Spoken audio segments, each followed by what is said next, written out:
program is beginning in 5 minutes.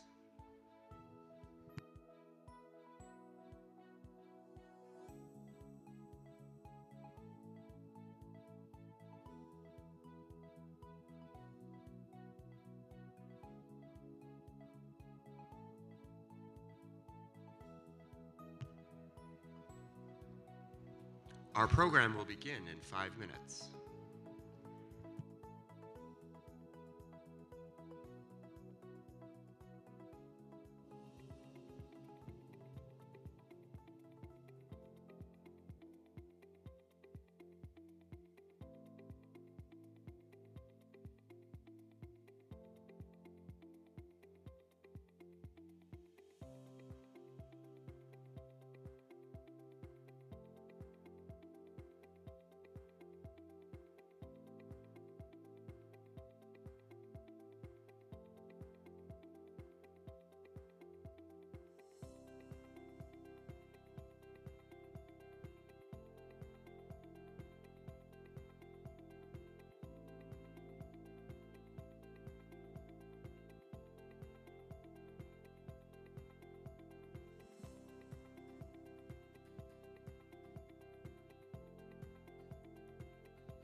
Please make your way into the Trianon room. Our program is about to begin. Please make your way into the Trianon room. Our program is about to begin.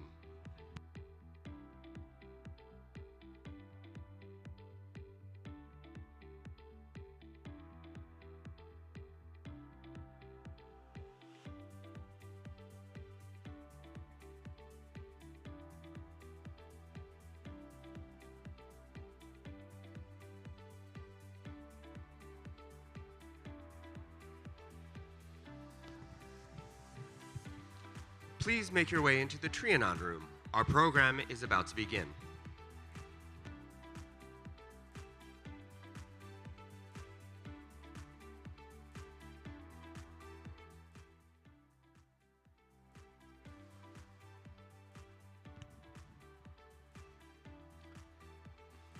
Please make your way into the Trianon room. Our program is about to begin.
Good morning, everyone, and welcome to the inaugural CGI Greenhouse at Clinton Global Initiative 2022. I hope everyone is excited, yes, for an action-packed day full of innovative ideas to address pressing global issues, health equity, climate resilience, and inclusive economic recovery and growth. Give a round of applause for all of our greenhouse entrepreneurs.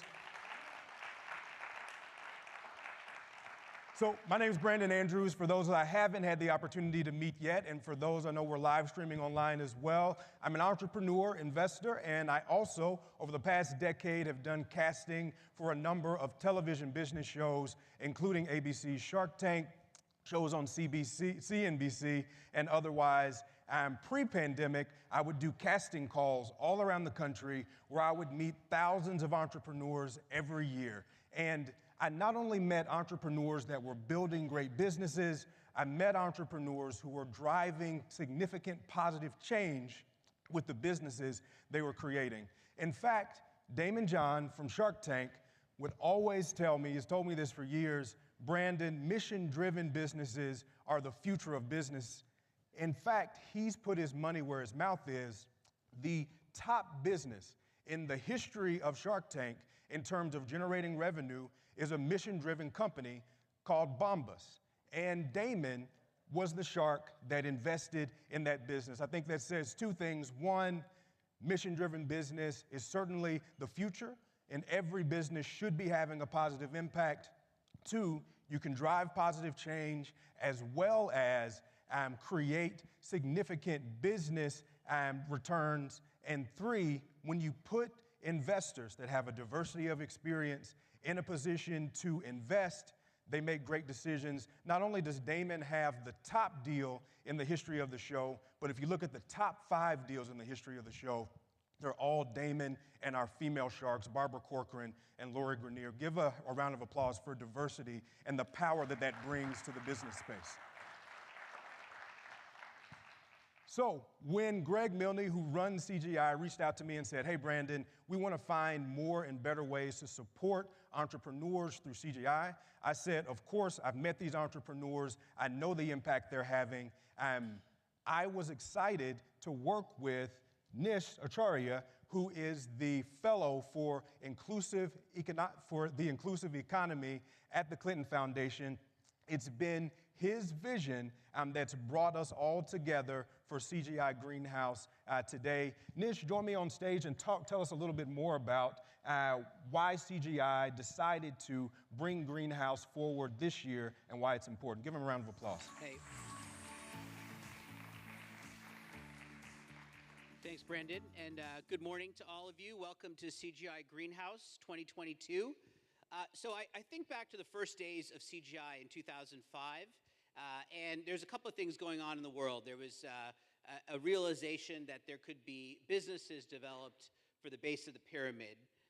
There was also Dr. Muhammad Yunus winning the Nobel Prize, and there was a real energy around this idea of organizational development, business, bringing solutions, and also NGOs scaling and growing to also address challenges. People were really thinking about this differently.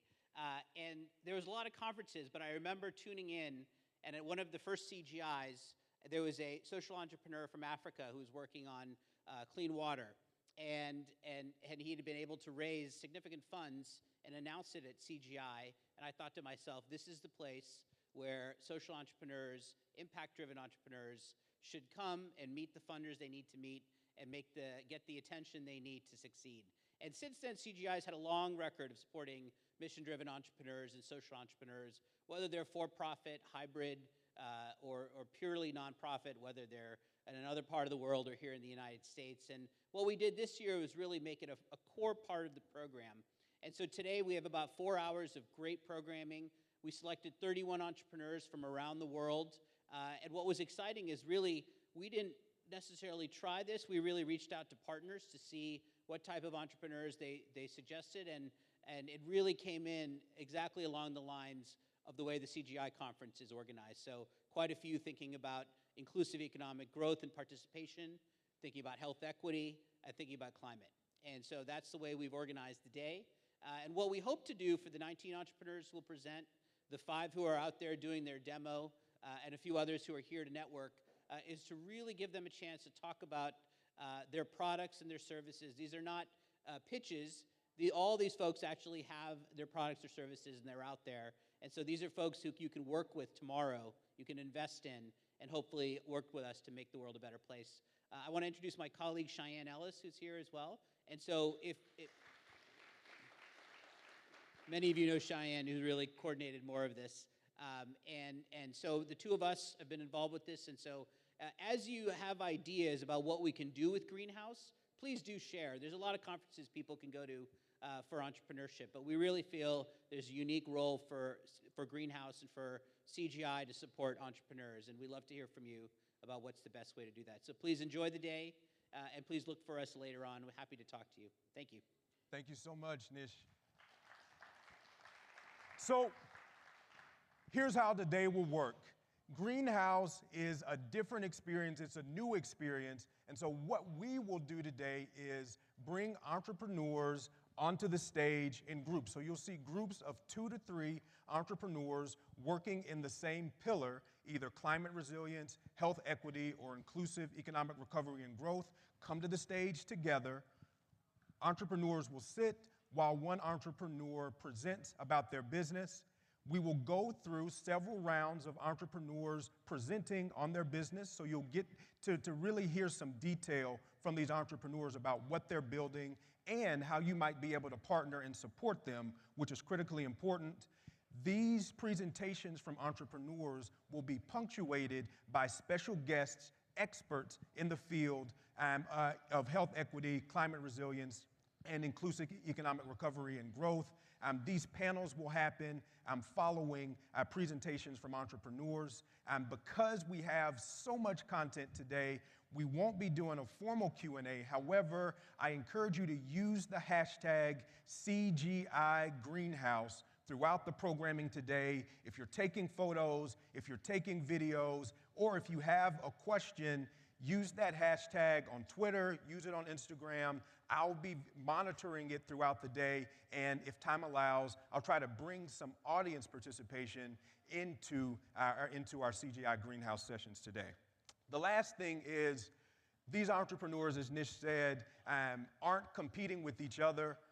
We're all competing together on the same team to drive impact on these pressing global issues. And so since we're all on the same team, I hope that all of you will join me in being excited and supportive of all of these entrepreneurs as they come to the stage and present today. So, without further ado, we'll start this morning with our health equity pillar. 2 entrepreneurs will join us and present on their businesses, and that will be followed by a special conversation with a special guest. Join me in welcoming Ivaly Sandino from Radical Health and Ibrahim Rashid from Strongholders.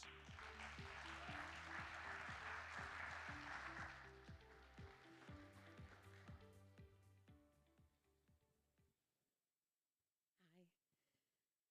So do you remember the first day of high school? Yeah, nervous, right? Butterflies, all those things. I remember waking up before my alarm, getting dressed, being dressed to impress, and that moment right before I left my house where I kissed my mom goodbye, walked outside to the bus stop alone and waited. And there I waited alone until one by one friends came, neighbors, and sometimes strangers while we waited for the bus. We started to chat, and while we were all nervous, we didn't know what would happen, we began to share and connect and build. We made that bus ride, went to school the whole day, and then on the way back home, we did it again. We met one by one at the bus stop. And in that moment of riding home, we would share our connections. That's where our friendships were made. We even got some dates. And it was a beautiful moment that carried me not just that first day of high school, but all the other first days, carried me into work, those first days of work when you're nervous and you don't know what's gonna happen. And I think for many of us here today, right, there's a space where we have our home where we left, maybe before we got here, and work. And these spaces are kind of 2 different spaces, And mostly with the pandemic, they've been combined into one, right? What is work, what is home? But what's important, right, is the magic that for many of us today will happen when we're getting coffee or at the reception, that third space. The space where you can connect for real, where you can share with one another, where you build relationships, where you can be creative. And more importantly, that third space is necessary in health. Healthcare is complicated no matter who you are, no matter who you know, no matter how much money you make, it is difficult. 70 million people in America do not understand basic health information. Again, regardless of socioeconomic status. For Black Americans, only 44% trust the healthcare system to do what's right for them, which is 20% less than their white counterparts.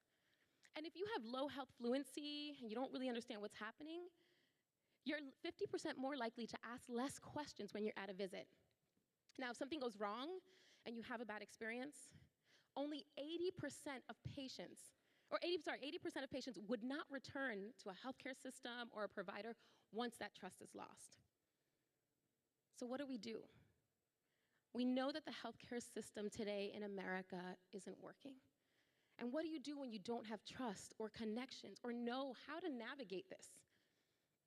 At Radical Health, we care deeply about community and trust in health. We operate in the third space. We do things differently. So what we get to do is we use conversations. The idea of circles, we're all sitting at them today, where we can share about health topics, whether it's long COVID, diabetes, birthing, share with peers. And so we facilitate these conversations with peers. And then we support those conversations with a chat where you can ask questions and know what questions to ask before, during, or after a visit. So think about if you don't speak English, it is federally mandated that in every hospital system you're entitled to ask for a translator. Think about where do you get a second opinion if maybe you're not listened to. At Radical Health, we get to use all of these conversations that are happening through real-time circles and our chat to then have the data to begin to shift how the healthcare system operates. So for one of our clients who had a far too long wait time, when you call and it's a phone tree and you got to figure it out, right? Patients weren't rescheduling their appointments, they were just missing them because they would rather call back than wait for 5 minutes to reschedule a new appointment. We get to combine these things to make a difference. Our work is not just in how much money we make or how we raise, but it's really on the impact that we have and who we're impacting. So 98% of our users identify as BIPOC. They come from the highest areas concentrated with poverty. This is the first time they're engaging in a health tech or telehealth solution, and the first time for many of them that they feel heard, trusted, and understood. 98% of folks would recommend us to a friend or a family member. And we get to do this work across the country. I'm from the Bronx, and we started in the Bronx with folks who were undocumented, justice involved, and for many of them, it's the first time somebody cared about what they were experiencing, but also cared to show them how to navigate the healthcare system. We've expanded since to California and are working in Oakland, and some of our partners include, you can see them up there, but really great partners. And what we're doing from here on out is we believe that the future of health and the future of health equity is going to be measured in trust, in communication, in connectedness. The future of health exists in the third space. And at Radical Health, we get to do that. Thank you very much.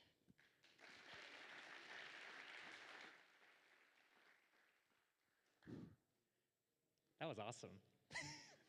I think that was awesome.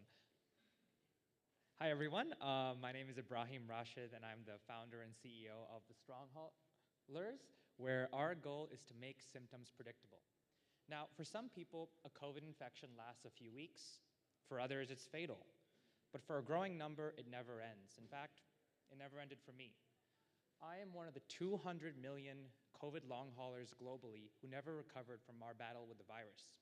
And despite being a healthy, athletic 23-year-old with no pre-existing conditions, since my infection 2 years ago, I've dealt with heart issues, brain fog, body aches, muscle pain, and difficulty walking. I spent the last year and a half using a wheelchair and walking with a cane. Now, the problem of long COVID is that the symptoms are unpredictable. And when symptoms are unpredictable, life is unpredictable. And it sucks. It sucks because we have to spend so much emotional energy getting to know our body again for the first time, identifying our symptom triggers, figuring out what works and what doesn't in managing our health, and explaining to the outside world what we're going through. But this experience of unpredictable symptoms gave me and my team a unique insight, where we realized that if we could help people by making their symptoms predictable, we could allow them to take ownership of their health and return to the things that matter. And so the goal of Strong Haulers is to use existing wearable devices that already exist, like an Apple Watch, a Fitbit, a Garmin, and a Whoop, and to create a habit tracker that is not focused on the athlete trying to improve their performance, but the sick person trying to improve their health. We're creating a habit tracker that is focused on illness and not fitness. So the 3 parts of Strong Haulers is a habit tracker that allows people to identify their triggers, test effective interventions, helping them know what works and what doesn't, and monitor their progress over time. So I'll do a quick demo of what this app could look like. When you click in, the first option you're given is to select your condition. I would click on long COVID. My co-founder Spencer would click on being a concussive. Others can click on whatever condition that they have. And then you select what symptom that you would like to track. So for me, I would hit on muscle pain. Spencer might talk about headaches and so on, as well as what frequency you want to track that symptom, whether it's once a week or once a day, in morning or night, and so on. And then you're presented with the graph that combines both the self-reported data that you're reporting with the continuous data provided by your wearable. And you're then able to start seeing patterns and relationships. So in this example, we can see that people, this specific person, their symptom severity started increasing when their heart rate variability started decreasing, and vice versa. So a graph like this, combining self-reported with automatically reported data, creates a sort of early warning system for those of us with chronic illnesses to start figuring out, oh my God, my symptoms are about to start spiking. Now what can I do to put the brakes on it? Now after you're able to see your triggers through here, you might want to start thinking about, okay, how can I stop the rise in symptom severity and figure out how can I bring it down? So then the question becomes, what helped me in the past in bringing it down? So we give the option to track past habits and interventions that you tried out. So this person might have tried using an Epsom salt bath to manage their health. And then you can see on the graph that when their symptoms spikes started dropping, they used the Epsom salt bath several times. One of the biggest challenges that those of us with acquired disabilities face is knowing what works and what doesn't in managing our health. We can try a bunch of supplements and wellness strategies, but really knowing that with definitive fact what works is a huge undertaking. And data like this can help answer that question for us. Now, Strong Haulers, we're a pretty new company. We've been around for less than a year. I should point out that we're part of CGIU, the university program. My team's actually just finished our master's degree at the University of Chicago. But since we started this company just this year in January, we've made quite a bit of progress. We've interviewed 20 COVID long haulers. We've done expert interviews with 30 people, health tech founders, physicians, and advocates. We competed in an accelerator, did a program with Y Combinator or CGIU, but also most importantly, we all finished our master's degree, improved our health. And for me, I ran my first 5K, which felt like a miracle. So I'm quite happy about that. Looking ahead, we're hoping to graduate from the idea phase, which helped us through CGIU, and start actually piloting with our first 100 users. To divide our first 100 users into 2 phases.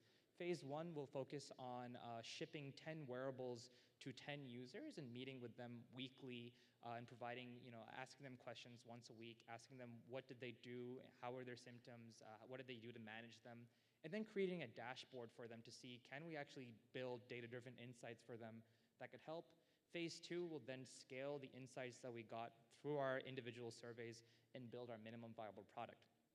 Now, looking ahead, how can we all people over here help us with Strong Haulers? We have 3 asks. The first is raising awareness. As we said, we're a new company. We just launched our website last week, so I'd love for folks to follow us on social, use our hashtags. There's a lot of people here with influential audiences. We would love to take a picture with you and just have you use your platforms to promote what we're doing, as we're looking for people to pilot with us. The second is we're looking for expertise. We're all first-time founders here, so I'd appreciate people who could either join or refer to our advisory board, whether those are entrepreneurs, researchers, and so on. And finally, we're looking for funding. I've shown the breakdown over here. $50,000 will help us out with shipping our wearables, our development costs, and so on, as we're just starting. We just finished our master's degree and so on. Now, the most important thing I want everyone to take away from this conversation, besides the funding and the asks and so on, is that long COVID is a massive problem. Between 10 to 30% of people who get the coronavirus develop these long-haul COVID symptoms. And so as we're thinking about our commitments to action in health equity, my ask to you all is that let's not leave COVID long haulers behind. Thank you. Great job. What a great way to kick off our CGI Greenhouse with two incredible entrepreneurs in the health equity space. And these entrepreneurs will now be joined by a special guest, Ms. Chelsea Clinton, the Vice Chair of the Clinton Foundation and an advocate for health equity. Welcome her to the stage.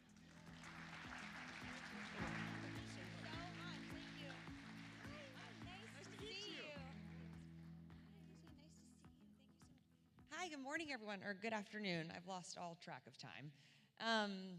Thank you for being with us at Greenhouse. I want to thank everyone who helps ensure that we are able to be on brightly lit stages like this, and everyone at the CGI team, and especially those who've been focused on the Greenhouse Initiative. I want to thank Brandon for the introduction. I want to thank all of you for being here with us. I was so compelled by both of kind of your, I know all too brief pitches, particularly because you each asked kind of for what you needed. So I hope that at least some percentage of you will take them up on kind of what they asked for. I do, though, want to start on long COVID and the challenges of trying to build a platform for something that both is embedded in your own experience. And so you want to build something, of course, that will help you, but you, I presume, don't want to build something that will only help you. And also the challenge of building something, tackling, as you said, an enormous challenge in this country and elsewhere. I mean, long COVID is now the third most prevalent neurological disorder here in the United States, is one example. And yet we're still learning all the time about what long COVID is. You will learn a lot through your wearable and through your platform. So how do you think about that? How do you think about kind of what you're building, how to build it so that it is effective enough and yet also expansive enough to be able to be helpful to as many people as possible? Hi, can everyone hear me? Thank you for that. And I just want to call out, I appreciate you highlighting that it's the third largest disorder. Long COVID is one of the largest mass disabling events in human history, and it's gone under the radar. Every time we've pitched in an audience, people have come up to us saying, oh my God, I have long COVID, is that what that is? Or, oh, my father has long COVID, or so on. It feels like it's something that's everywhere and nowhere at the same time, because we don't really have a word for it to talk about it. So I appreciate you highlighting that for the audience. In terms of how do we build for this product as developments are coming through? How do we build for everyone? It's a challenge. I think there's two things I'll call out. One, in terms of the developments that are coming with long COVID. Long COVID, the term long COVID came from the patient community. It didn't come from physicians. It has been patients like myself who have been advocating for research at the federal level. HHS just created an office for long COVID. There's bills in Congress that have been pushed by the patient community. The term originated from patient advocates, much like what came out of the HIV epidemic in the 80s. And so, on one hand, there's research where people are saying, medical research says one thing about long COVID, but the real research and the ideas are coming from the patient community. So for myself as a patient entrepreneur, I'm very much involved with the other advocates, very much involved in the support groups. And I find that there's a lot of research that we're coming up with, or things that we're seeing as we're doing experiments on ourselves, that a year later, physicians start talking about in published papers. So for example, my co-founder, Spencer Goodwill, who's in the audience, he had a concussion, and he had a concussion a year before my experience with long COVID.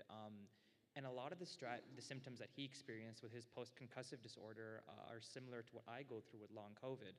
And so early on in my recovery, this is 2 years ago, he started connecting me with physicians to giving me advice on how to manage my health.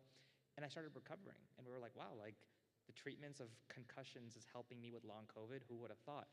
And then now recently, like papers are coming out saying, oh, like concussions and long COVID have some similarity, right? And so I think that's the thing where as a patient, who's really emotionally invested in your condition, who's tapped into the patient community, I think, if we get laser focused on listening to patients who've been here before and other post-viral illnesses like ME/CFS, fibromyalgia, Lyme, I think we're going to see that long COVID is not that different or new. It's a post-viral illness similar to other illnesses that have been around before. And if we just get laser focused on that, I think we can build something that's actually helpful. I think when people say long COVID is this complicated disease that no one knows about, they're ignoring the history of like post-viral illnesses that have come before us. So I actually think there's a path where we can build something by just looking to the patients of the past. Thank you. Evelise, you are, I'm sure, encountering patients with long COVID. Yes. And so it's a painful segue into asking how you think about continuing to provide the comprehensive kind of screening, diagnosis, treatment support that you do right here in New York City, as there are kind of unforeseen challenges like COVID and long COVID that emerge, and also how do you take that to scale to ensure that the quality of engagement and care and patient centricity that we were just hearing is so critically important aren't lost? Yeah, I think that that's a really good question. And when we think about health equity, right, and scale, I take the counter approach. I don't know that we can scale in the way that we've seen traditionally in business. What do you mean? Say more about that. Yeah, so in business, there's this idea of, you want to be a $10 billion company, you're going to create like a niche product that will serve everyone, and everyone can get in and get on. Think about, our Ubers and our Lyfts. It's a ride share, and everyone can get there. And I think that those models sometimes of, grow really fast, get really big, don't necessarily apply to health equity. The reality is, right, for many people and many communities, we know that each community is different. What works for us in the South Bronx in terms of engagement and community, some of those things are transferable, right? So we have the systems in place, the circles, the chat, the structure, but how they're delivered to our communities in Oakland are different. And so when we think about this engagement, this building, this trust, and getting people to access all of the incredible services that are out there, the diagnostics, long haulers, and I think it starts with the community and making sure that they're heard, they're listened to, they're at the center of implementation, at the center of design. And then I think from there, then that becomes scalable. And for us at Radical Health, the model that we use is we hire locally. So all of our facilitated circles, all of our navigations we hire people from the community because they know what's best. They also have the reach. Then from there, that's not just like an outreach, right, trust building, but it's also an economic impact as well.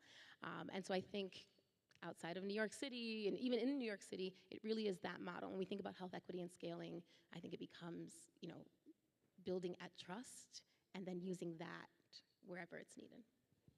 Yes, because we are quite diverse here in New York City too. Ibrahim, you were talking about, both in your pitch and then in your first answer, kind of all that you're thinking about, working on, working toward. You are also a student.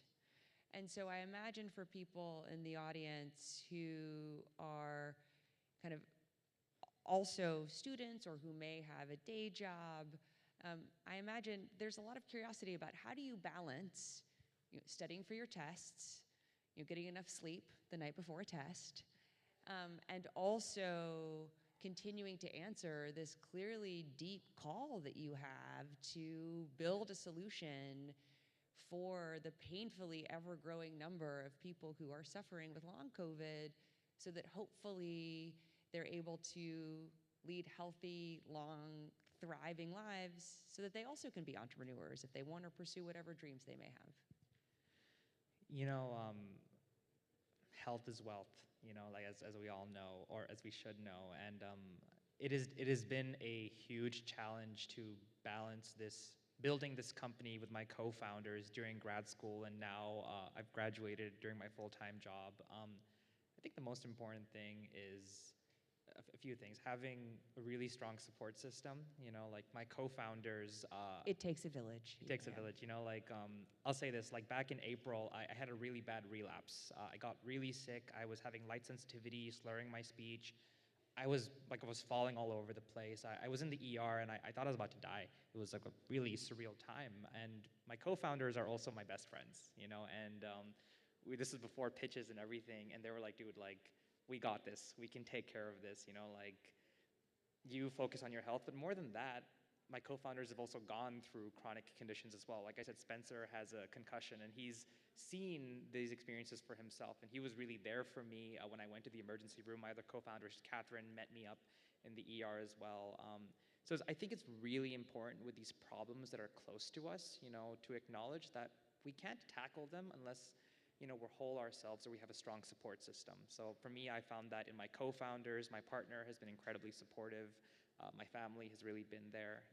I find that it is really hard to work on this problem that I'm still going through and that I'm so emotionally close to, but I think the only way to really get through that is to really be religious about prioritizing your own health and leaning on your support system, because they're your multipliers, so that's kind of my answer.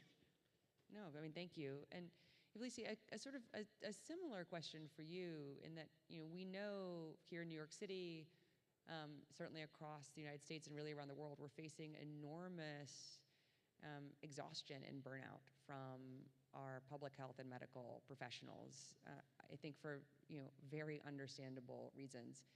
How at Radical Health do you think about prioritizing your own health while trying to care for others, and how do you support kind of everyone who is part of your organization, whether in the South Bronx or Oakland or kind of wherever you may go next, so that we are taking care of those we hope will take care of us? Yeah. So if I'm honest, I mean, my answer, there's a few ways that we tackle this. So for me personally, I'll answer that first. I think one is being really honest with my friends and having a close crew of wonderful founders and mentors and just close friends of which I can be honest with myself to say, I'm not okay. And the reality is, like, this journey, we do work with people, right, on the streets with folks who often are unheard or silenced. And also, as you were saying, Ibrahim, like, I lived through this myself. Like, I'm not immune from it. So I think the first thing personally is being honest with myself and having an incredible support of folks who have come before me and supporting me.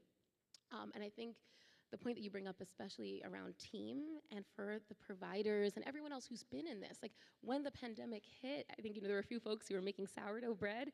I was working 14-hour days, and I know a lot of my provider friends were doing the same. And in that case, I think that's where we start to live out the things that we practice. There's this, the intersectionality of, like, we're real people first. The same way that we listen to our communities around their health, we listen to our team. We hold team circles where we are holding our own circles internally. We prioritize connection. We prioritize, like, some days are bad days, and that's okay. But this work is the long work.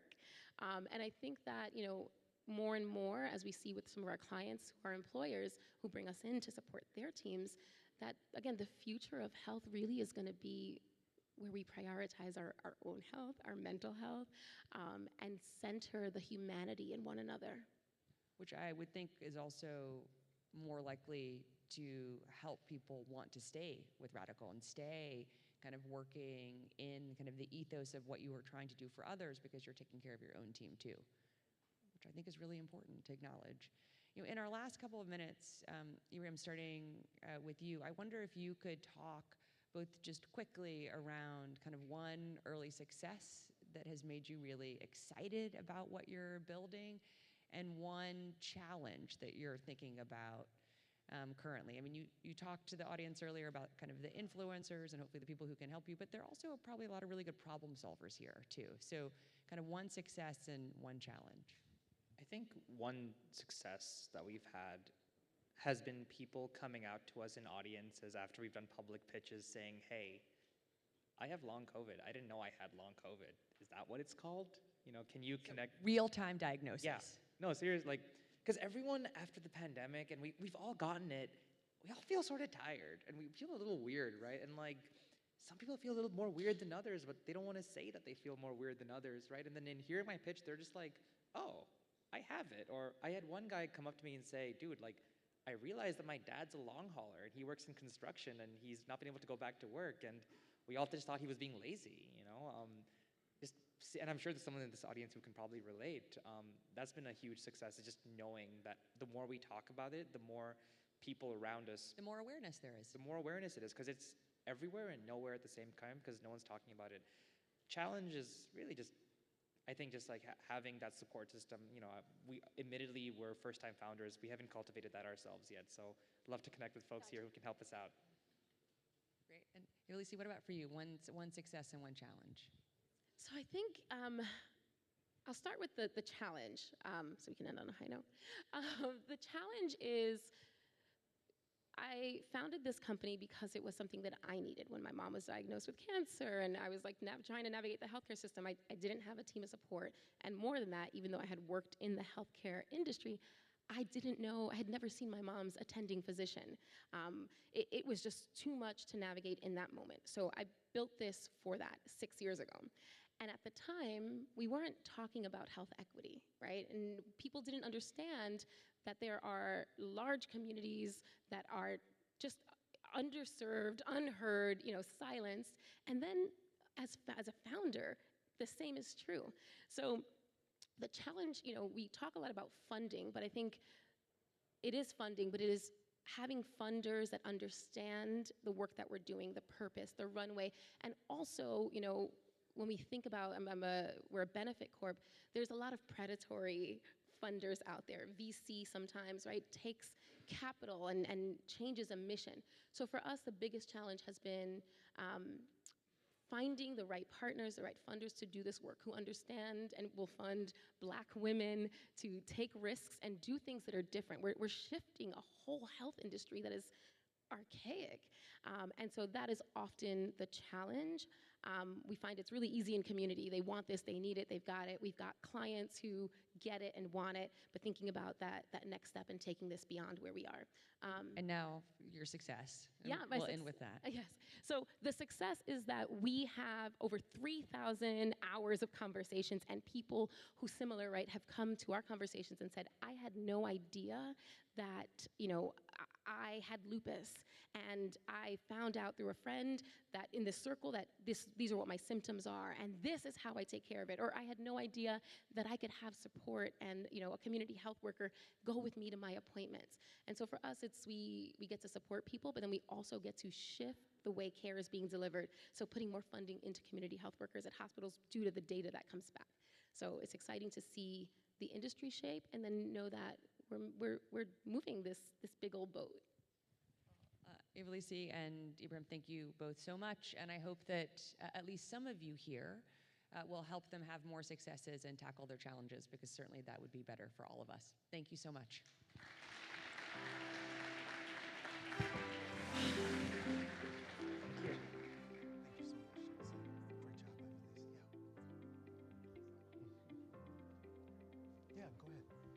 What a great opening conversation for our inaugural CGI Greenhouse.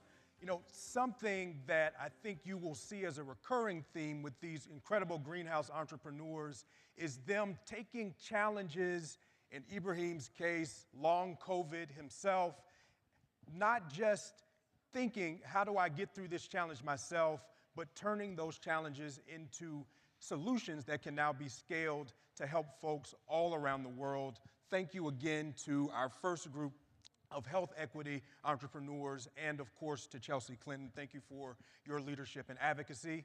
Now we'll continue with our health equity entrepreneurs with Erica Plabier from MedHall, Richard Hanover from Sana Health, and Melissa Diamond from A Global Voice for Autism.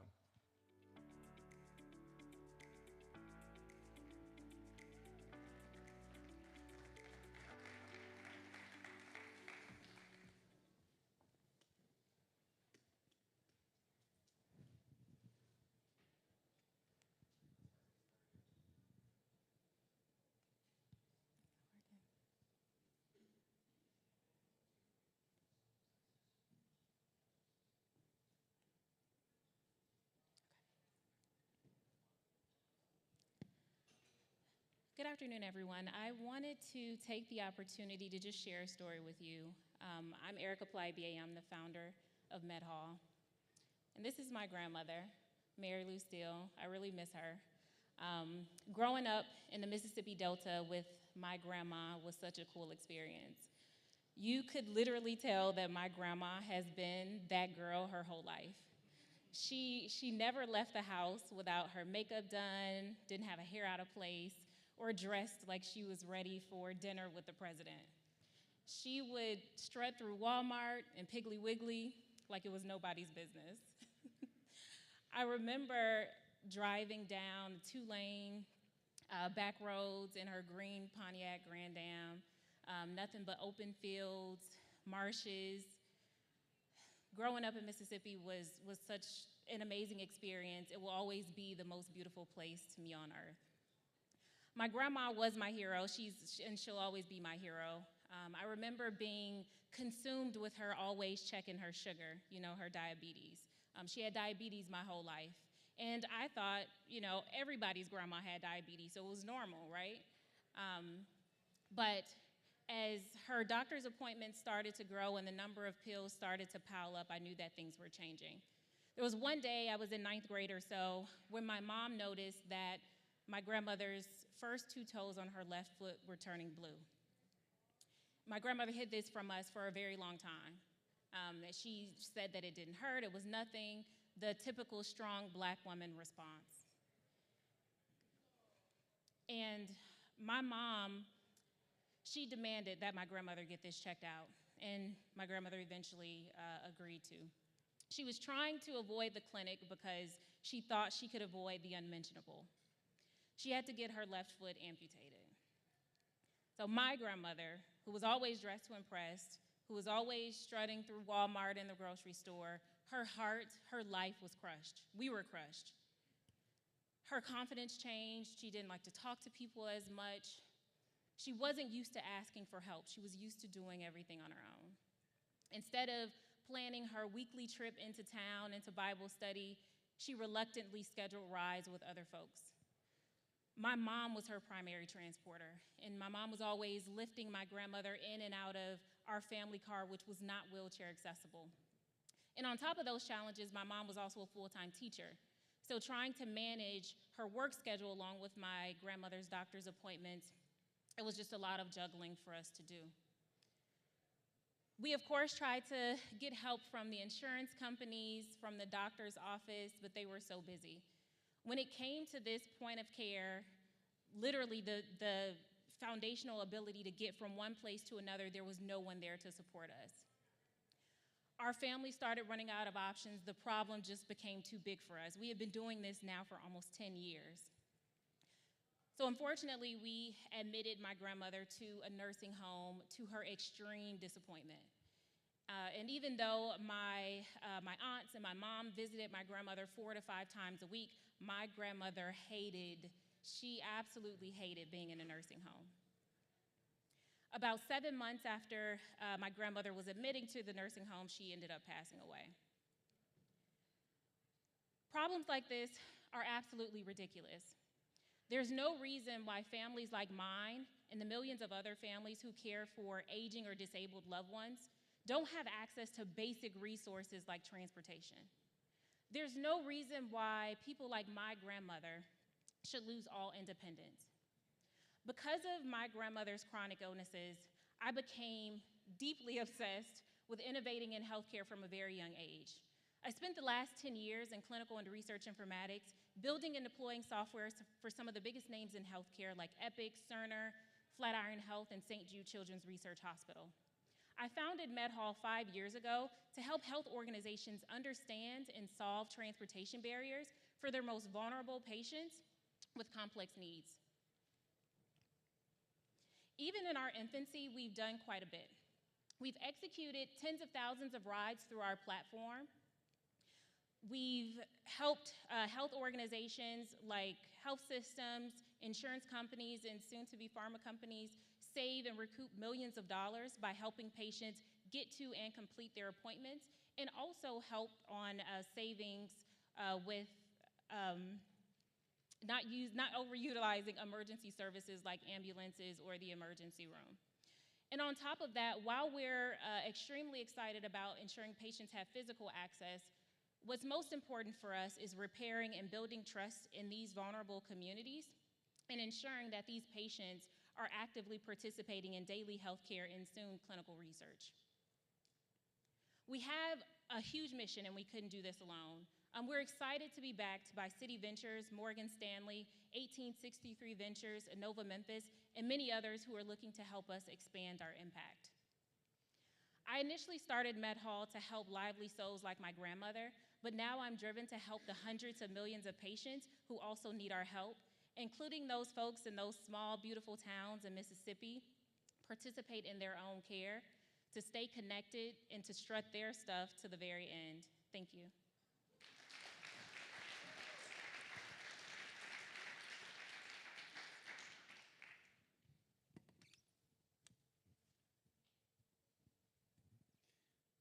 Good afternoon, everyone.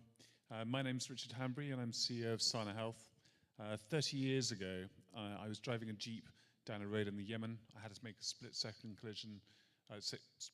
decision to avoid a collision next to a petrol truck or go off a bridge, and that resulted in me going down into a dry riverbed, traumatic brain injury, spinal cord injury, and that resulted in me being clinically dead for 8 minutes, in a coma, back from that. And all of that resulted in a pain problem that was so severe I was given a 5-year life expectancy. I then developed a new technology using light and sound pulses to change patterns in the brain to solve my own pain problem. And that took about 3 months to wipe out all of my pain. I've been on a 30-year mission then to figure out how to help other people. So can I have a quick show of hands in the audience of who has suffered or have close family members who have suffered from either chronic pain or long-term mental health challenges? Okay, so that's most of the audience. It's 100 million people total in the US, so 1 in 3. The only things that work to help solve that currently are therapists, pills, and that's kind of it, and a little bit of cognitive behavioral help and some of the new apps that are coming along. The standard of care is pills, because if you took every therapist in the country and had them working at 95% efficiency, you could only reach 6% of the population. And at any one point in the time, 25% of the population are taking a psychoactive drug. So there is a massive problem of access to mental health and pain care.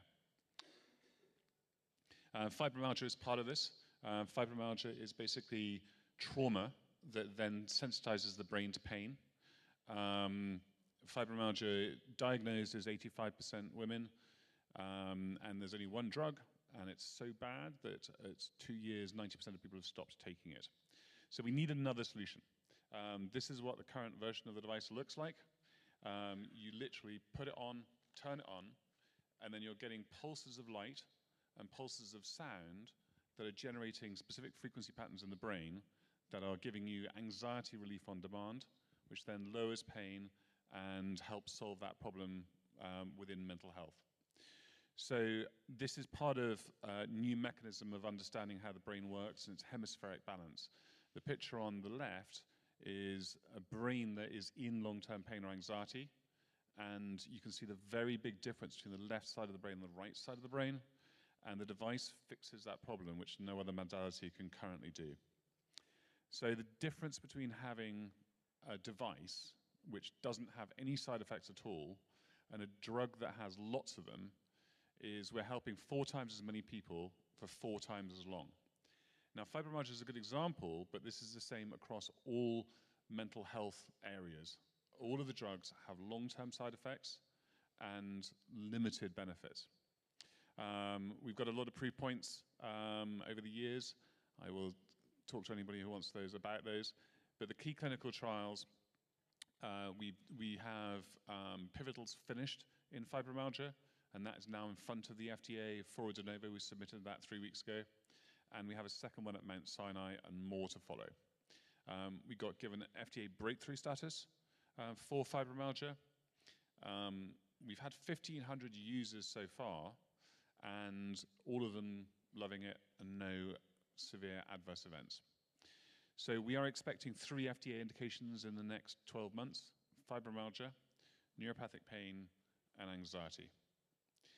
So we can help any pain or mental health area where anxiety is a core component. And just remember again that because of COVID, mental health professional numbers in this country have declined because of increased attrition. So you've got fewer mental health people there to help people. The drugs aren't working. We need new digital solutions, and we are one of the key tools in that toolkit. We've been backed by some exceptional investors. We've raised 24 million to date. We've recently got Department of Defense grants and DHS grants for both PTSD, prevention of PTSD, and pain and sleep. So this is what I'm here to talk about. So I would really, really like to talk to anybody about current round of funding, foundations about funding any specific clinical trials that you have interest in, and looking for partners to how we put different solutions together to help all these different areas. We are a tool in that toolkit, and hopefully replacing some of the least effective and most damaging of the drugs. So that's who we are. Please feel free to talk to me at any time in the rest of the conference, and there are my contact details, and that's my LinkedIn if you have the Q code. So thank you very much, everyone. Really appreciate the time, and look forward to talking more afterwards.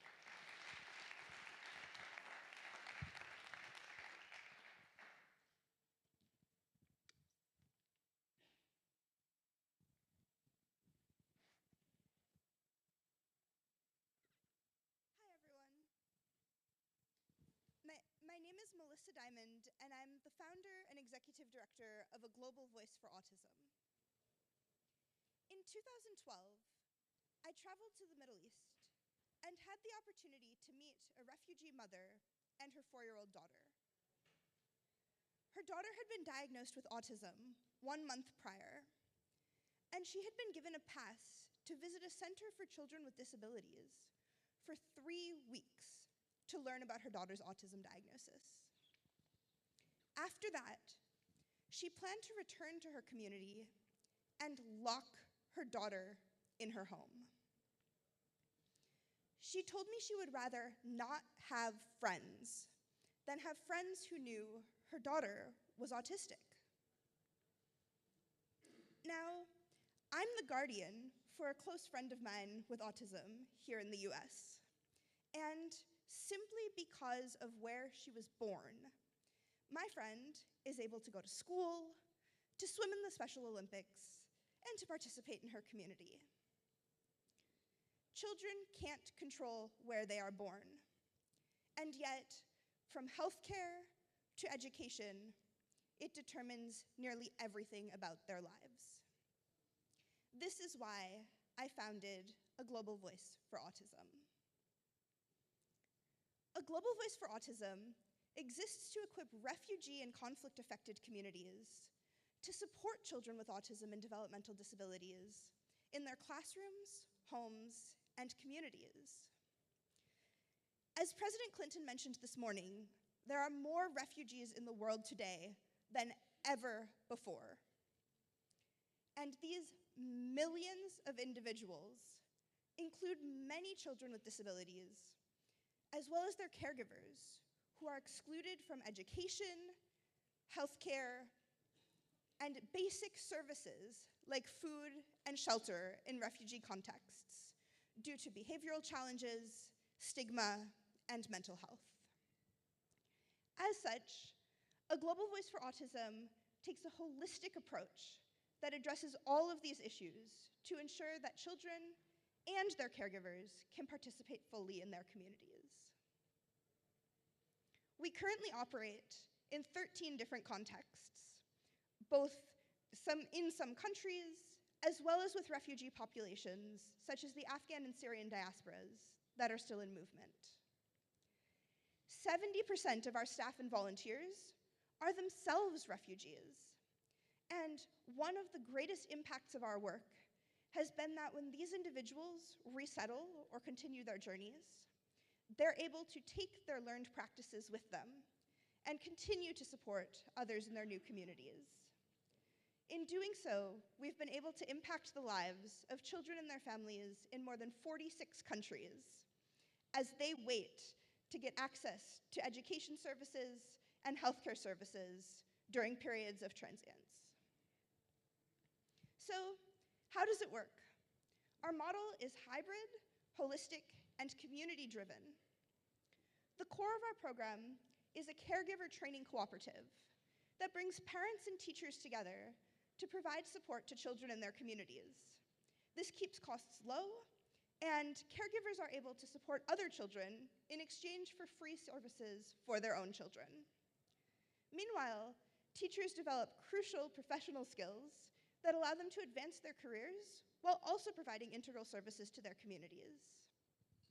However, we know that this alone is not enough, and so this is supplemented with support and self-development groups, resources for parents, teachers, and siblings, as well as basic needs support for food security and shelter during difficult times.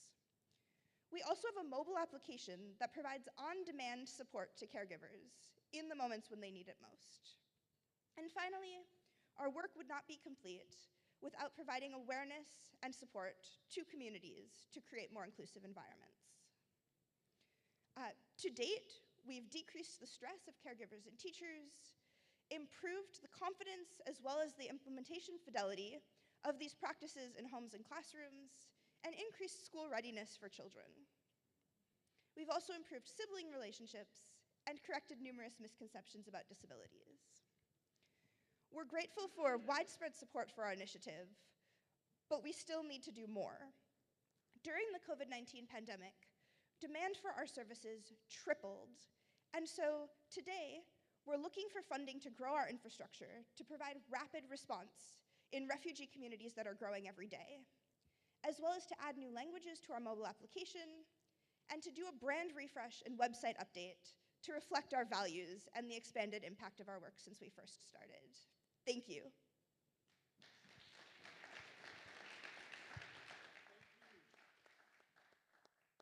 Erica, Melissa, Richard, thank you for the incredible work that you're doing.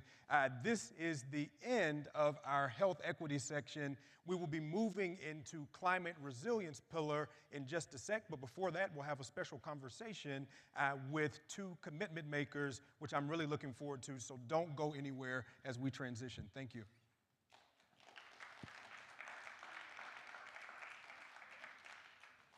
You know, something that I say to people who say, Brandon, I'd love to build a business, I'd love to make an impact, but I don't have something just yet.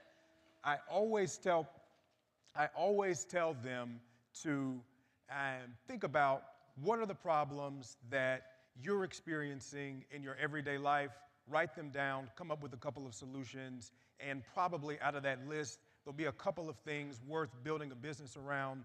Those things you personally will be motivated to solve because they're your problems. Your proximity to the problem will probably give you an advantage over others in solving the problem. And at the end of the day, you'll also have a really compelling and authentic founding story for those aspiring entrepreneurs in our audience or watching online. Now, joining me on the stage for a special conversation, we'll have Jacques-Philippe Pivarget and from Good Light Capital and Kelly Burton from the Black Innovation Alliance.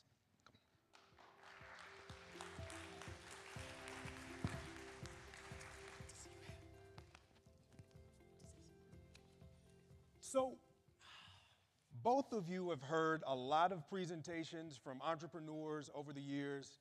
What do you think about the presentations we've heard so far from our CGI Greenhouse entrepreneurs? Yeah, let's start with you. Well, I think they're tackling some of the most pressing challenges that we see as a nation today. And at Black Innovation Alliance, for us, it's always important to figure out how you can really advance that inflection point. And I really saw that behind a number of the pitches that were presented today. Yeah, Jacques-Philippe, what about Thank you, Brendan. And first of all, I just want to say thank you. I know you and the entire team at CGI and President Clinton and his family have done such a wonderful job bringing us all together, and I just want to thank you for that. Thank you, and thank you for being here. Thank you for joining us. Absolutely.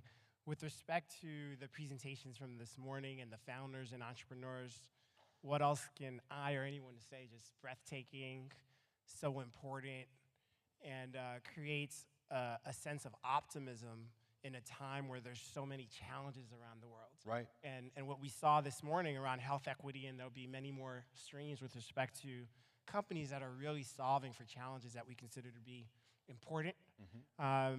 It dovetails significantly into my firm's raison d'etre at Goodlight. So I'm looking forward to what we'll be talking about here as well. Well, let's move right into that. Let's talk about Goodlight Capital. And as you saw, many of our entrepreneurs are looking for targeted support, whether that is thought partnership as they continue to build their businesses, or looking for capital, which is, of course, the number one thing that entrepreneurs, as I've done casting for a number of years, are always looking for. From the investment side, what are you looking for as an impact investor that might be helpful for our CGI Greenhouse entrepreneurs? Sure. Excellent question, Brandon. I think the number one thing that we look for is a lot of what you're seeing here. It's grit, it's courage, it's taking it upon yourself to come in front of a stage where you don't know a lot of the people in the room and just put yourself out there. And that takes a certain quality, and that's really important for us. Separate from that, at least in our case, it's really spending your time and energy working on something that's important, right? So for us, it's climate, it's health, it's education, it's future of employment, it's fintech. It's having a vision that extends beyond oneself, and that's grand, and it's a big market. And then, a lot of what I said is kind of the high-level elements, but then there's the team and the folks that are surrounding that founder, if a team exists, and a sense that this team can actually execute on the plan and the vision. And in as far as those things are in place, then, we're at least going to give it another look and look to be supportive. Got it. And Kelly, moving to you, Black Innovation Alliance sits at this interesting intersection of policy and business. From a policy standpoint, how can we better support entrepreneurs that are not just building businesses, but driving impact as well? Thank you, Brandon. I appreciate the question. So Black Innovation Alliance is a coalition of 86 innovator support organizations. These are organizations that are supporting Black business owners, tech founders, and creative technologists on all the various aspects of their business. And if there's one thing that all of our ecosystem leaders agree on, it's that we don't have the ecosystem that is necessary in order for business owners to move from idea to exit. And so at BIA, our work is about creating the sort of high-performance ecosystem that really enables entrepreneurs like Felicia, hey Felicia, who has CPR Wrap, which is an amazing business that really gives them the support that they need in order to accomplish their dreams. So for us, it falls into 4 buckets: capacity building, supporting our leaders in their organizations, narrative change, which is giving us an opportunity to tell our own story, research and advocacy. And the advocacy work is what we're focusing on today as part of our Decade of Black Innovation. We are launching a Black Innovation Policy Agenda, which is the first time we've had an opportunity to look across the various domains of innovation. One thing that we're big on at BIA is it's not just about tech and tech representation. It's about privacy, it's about intellectual property, it's about supplier diversity. So it gives us an opportunity to look across these domains and offer the most high potent solutions for actually closing the racial wealth gap. Yeah, that's great, and really, really important work. And I'm glad you mentioned Felicia and CPR Wrap. We connected online, and she shared a video and tweeted at CGI Greenhouse, sharing a little information about her business, and said, why don't you come and join us and take part in what we're doing. So happy to have you here with us. As both of you know, CGI, although there's a lot of work that's gone into putting together these conversations and getting this stage and lights and attendees and food and all of this, the focus is how do we create impact outside of this conference space. How do we create impact in the real world? Historically, CGI has done that through commitments. I know both of your organizations are doing great work and would like to share maybe a new commitment that you're making to drive that positive change that we're all looking for. Jacques, I'll start with you. Would love to hear more about the work you're doing at Goodlight and the commitment that you'd like to make today. Wonderful. Thank you, Brendan. Appreciate it. And Kelly, quickly. So Kelly and I have known each other for some time, but what she just shared, I just want to make sure you put me at the top of that list. Sign me up, because you're going to have a long line of folks out there. So quickly, a little bit more detail with respect to what Goodlight is up to, and maybe a little context. Yep. Historically, my career has largely been split between a couple of large investment firms, 500 billion, 100 billion, and building fast-growing enterprises. I was co-founder and CEO of a solar product company from 2012 to 15, went from 0 to 70 countries in that time frame. And I remember going around talking about eradicating energy poverty through solar justice. It's great to see more people are on that beat now. And so with that as context, as well as having started a number of nonprofits that focus on issues I care about, what we're doing at Goodlight ties that all together, right? So it's about supporting founders, it's about purpose, it's about investments. And then if you didn't catch it, I'm an entrepreneur through and through. So we're very entrepreneurial with respect to what we do at Goodlight and how we do it. So before we started, we looked at the venture model. What works, what doesn't, how do we optimize? We landed on the use of technology and collective expertise to be more thoughtful, source more robustly, evaluate more objectively and thoroughly, and support the companies that we back more fulsomely. Over the last 15 to 18 months, we tested it through an alpha pilot, 11 investments that focus on these areas that we care about, underrepresented founders, Black, Hispanic, women, etc. And the performance has probably been 3 to 4 times better than most top quartile VC firms. So we know we're onto something. And so the next decade, we're going to be focused on really putting points on the board, backing amazing companies, and building Goodlight at scale. And so when I thought about that and I considered the wonderful work that Kelly's doing and that Brendan is looking to do here with Greenhouse and CGI in general, it's about livelihoods. And part of livelihoods is creating jobs. And so our commitment over the next 10 years is to create at least 30,000 jobs that all relate to climate, health, education, future of employment, with a leadership group that has diverse founders. And we don't think it's a nice to have. We know that it's important and it correlates highly with outperformance. And when you tie that in with the Goodlight model, we think it's far more systematic, and that over time with scale, we can still have top-level performance, so then more capital comes into the space and we continue to be aligned with the amazing talent that I've seen this morning that I know will continue to grace the stage throughout the next day and a half. And I just thank you guys for the amazing work that you do. Yeah, well, thank you. And let's all give him a round of applause for that commitment. And just restate it, 30,000 jobs? 30,000 jobs, minimum. I want to do more. I don't know if you guys saw Andrew Kumar this morning. He committed one number and came back with 10x.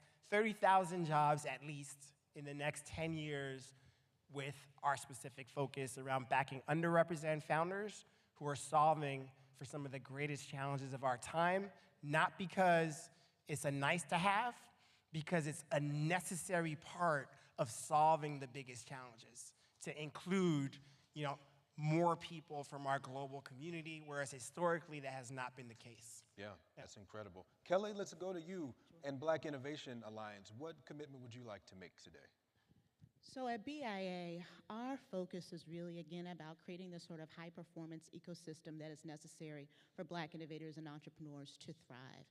Our space is currently flushed with programmatic investments, but not a real focus on systems change and how we really pull those levers that enable us to have the greatest impact.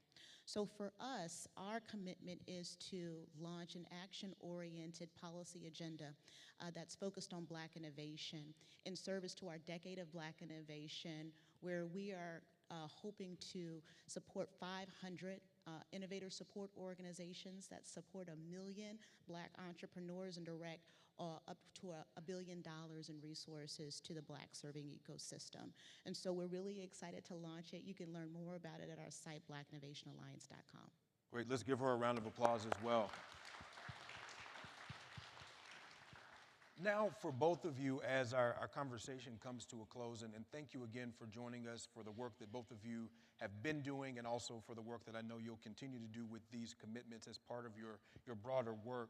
Would love to hear from both of you what other challenges are out there that need to be addressed to empower, in particular, social entrepreneurs like those that are part of our CGI Greenhouse cohort.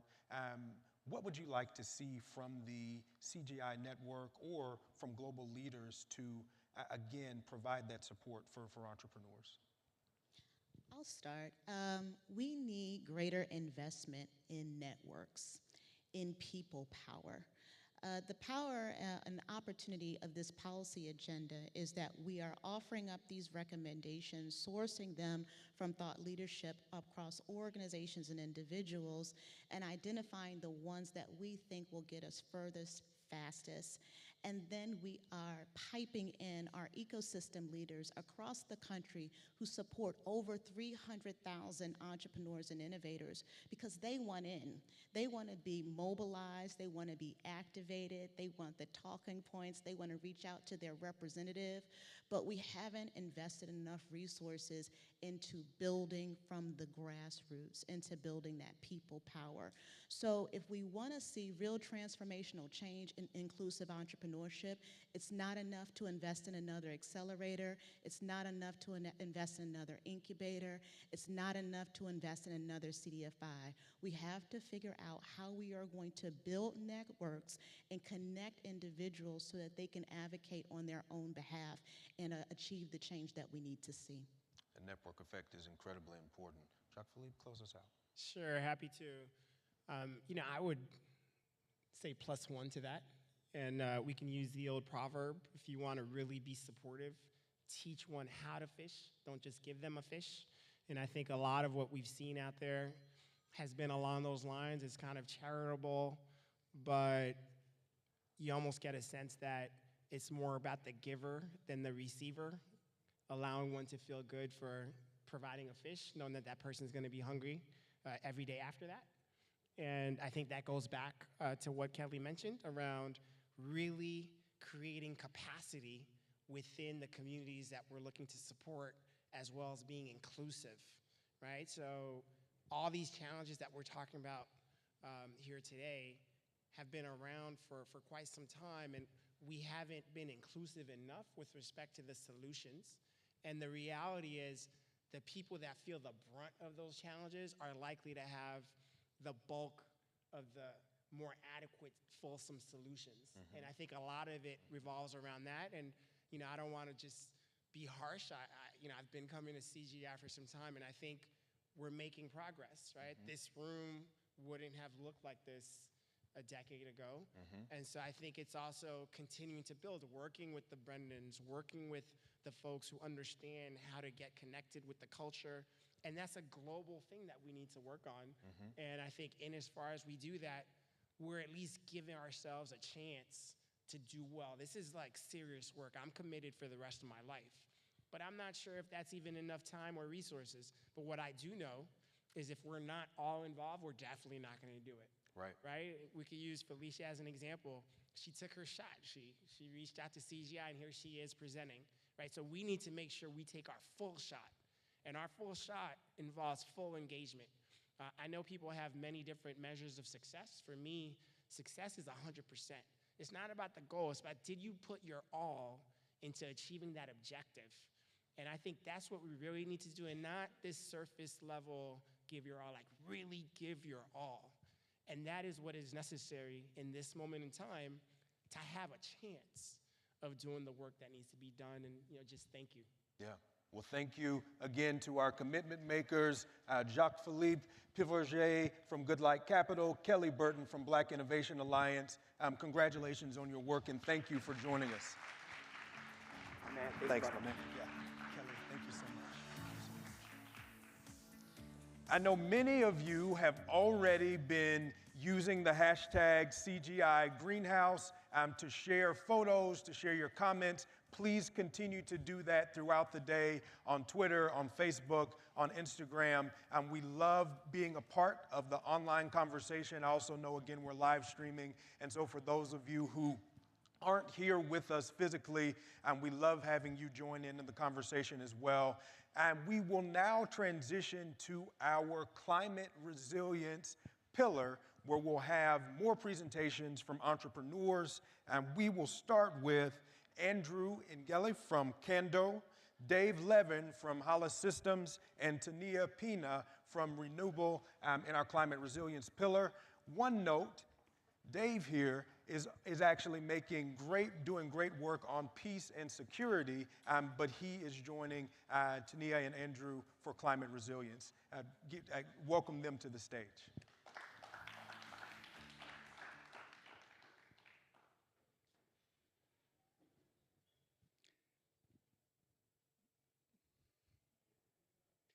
Thank you. And I just want to say at the start, it's a really humbling experience to be here with so many wonderful, wonderful entrepreneurs. I have enjoyed all the presentations, and I've learned something from every single presentation. It's wonderful to be here in this environment where we've got so many great minds who are focused on solving important problems. And I just want to extend a really warm thanks to the Clinton Global Initiative, the team, Nish and Cheyenne. It's been absolutely wonderful. Thank you so much, and thank you for the vision that you've given for us entrepreneurs and the platform that you've given to us. And of course, the wonderful Brandon, who's our MC, super sartorially dressed, I will add. But Brandon said something that's really important to me, which is he talked about mission. And we are a mission-led business. So I want to just talk a little bit about what that means. We are Kando. We're an Israeli company. We are based in Israel, but we now have offices in 4 countries.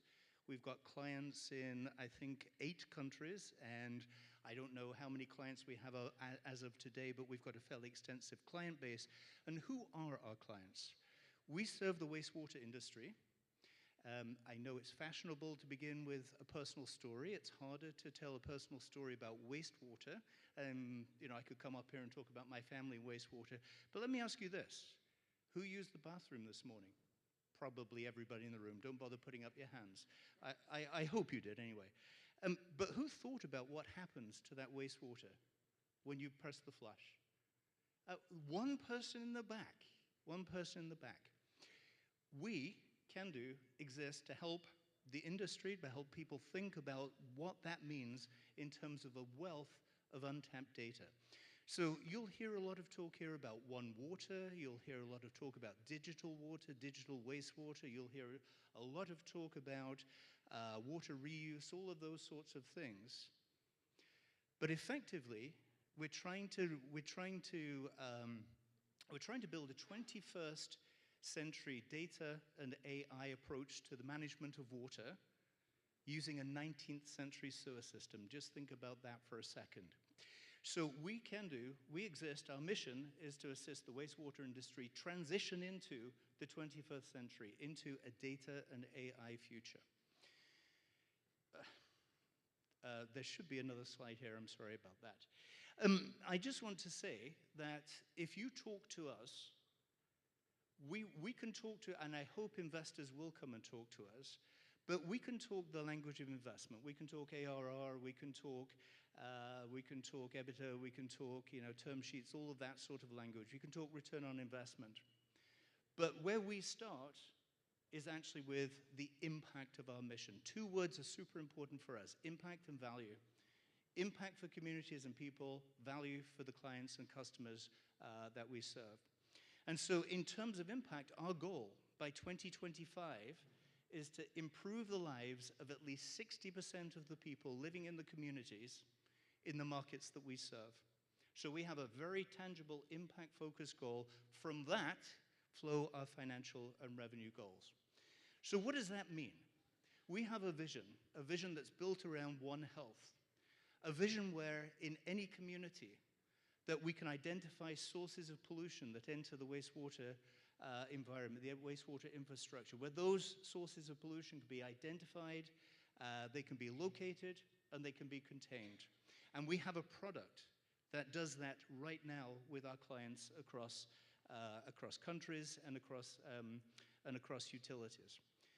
But we're also looking at farming and the way in which our ability to understand what is going on in real time in the wastewater network can assist with clean farming practices to make sure that there aren't the kinds of unauthorized, unpermitted runoffs from farming into the wastewater system that ultimately make their way through the wastewater cycle. Just a quick fact, if you think about 70% of water ends up being reused, that's wonderful. In Israel, it's closer to 90%, Israel being a world leader in water reuse.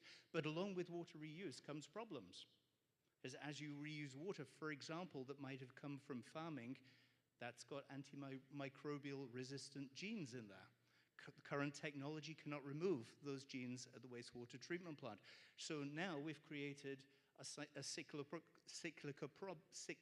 problem.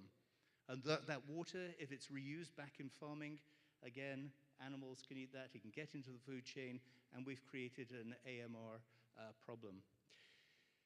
We have a vision where communities are protected through the early identification of threats to human health. You may have read, we can monitor for COVID-19 in sewage, but we can also monitor for about 500 different pathogens and viruses. Wonderful piece in The Economist last week, just laying out the potential for what we call wastewater-based epidemiology to improve health protection in our communities. We're working actively in Cincinnati, we're working actively in El Paso, we're working with clients across the United States to improve public health through the monitoring of wastewater. But it doesn't stop with protecting public health, it also touches on promoting human health. So we can look at a wide range of indicators that actually relate to well-being, physical well-being, mental well-being. We can actually monitor serotonin in wastewater, believe it or not. And so we have a vision where in the communities that we work with the utilities, with the public health authorities to improve healthier lives through better diet, nutrition, and exercise. One of the things I love about wastewater, why I'm a passionate advocate of the data that we can get from the wastewater environment, is that unlike almost any other data, wastewater data are unbiased by socio-demographic or by ethnic or community characteristics. Everything that we do ends up as an unbiased data source. So we've been talking a lot about health inequalities. And not only does our approach to wastewater monitoring assist with net zero goals and environmental sustainability, but we also are a powerful voice in generating data that can assist with unequal access to health. So I'm just going to end here with a quick clarification. We are called Can-Do. Everybody thinks that we have a can-do attitude. I hope we do. If you have a problem, we're here to help you solve it. But can-do is actually a Japanese word. And it's a word it describes a sort of feeling of deep satisfaction, but also intense excitement when you see something of value. And I think you can all agree that probably that applies not just to us, but to all of the entrepreneurs here, and indeed to this whole session. I myself have that sense of can-do when I've been sitting through these sessions. So thank you very much. We're here. Our slogan is we're inspiring people, we're impacting lives, and we'd love to continue the conversation with you after the formal presentations, later on during the social events. And I just want to say that my good friend Ari Goldfarb, who's the CEO of the company, also visionary, is sitting back there as well. So if you have a chance, talk to Ari as well. Thank you very much.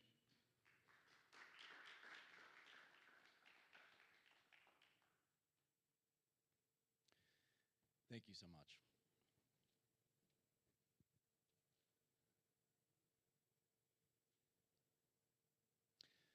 World War II, Rwanda, Myanmar.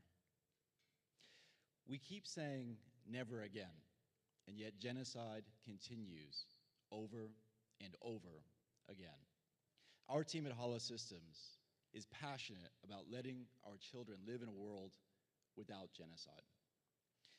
Today, technology and compassionate user design can help us to save lives in conflict zones and hold war criminals accountable, all at a speed and a scale and costs that were previously impossible. Our work on this mission began in 2015. The problem we set out to solve was the mass murder of civilians, primarily by airstrikes. For instance, in northwest Syria, 68% of the population have lost a family member due to airstrikes. So we partnered with the White Helmets and we built Sentry Syria, an early warning system that helps women and children escape death from above. Here's an example. خدمة الراصد وعلمونا شلون نتلقى رسائل وحطوا لنا البرنامج هاد في أجهزتنا. صرنا ناخذ الأولاد قبل ب5 دقائق من إنه الطيارة بدها تصل. ناخذهم ننزل على أبو على حمام، يعني وين في عنا مكان آمن نخبي الأولاد ونتخبى. سمعنا صوت طيارة، قلنا بكونوا معديين، ما حسينا إلا الصاروخ نزل في البيت. أخذت الأولاد أنا ورقدت لتحت، الله حمانا كنا تحت. يعني ما كنا فوق، نزلت في السقف العلوي. كتير استفدت بهذا البرنامج وبنصح كل العوائل يلي عايشة بالمحلات اللي ما هي آمنة إنه تنزل هذا البرنامج حفاظاً على أرواحهم وأرواح أولادهم. For those who don't speak Arabic or couldn't read the subtitles, a family received our alert, went to a shelter, airstrike hit their house, they all survived. At a high level, our system has 3 components. First, we fuse together multiple data streams. Second, we predict the potential areas of effect and arrival time of the aircraft. And third, we issue warnings over digital and cyber-physical channels. Over the last 6 years, we've served over 2 million beneficiaries, reduced the lethality of airstrikes by up to 30%, and prevented up to 20,000 casualties. In a third-party impact audit, nearly 40% of survey respondents said we saved the life of a family member at least once. We also anonymously contributed our flight observations and cockpit recordings to the New York Times. These were the critical inputs in their Pulitzer-winning investigation into Russian war crimes. Observers have long suspected that Russia bombs hospitals, but no one has been able to prove it until now. The Times has assembled a large body of evidence from multiple sources that directly implicates Russia in 4 hospital attacks in just 12 hours. One day, that's a microcosm of how healthcare has been crippled in parts of Syria. We collected 4 main types of evidence. First, flight logs. For years, a network of plane spotters has tracked Air Force activity over Syria to warn civilians of incoming attacks.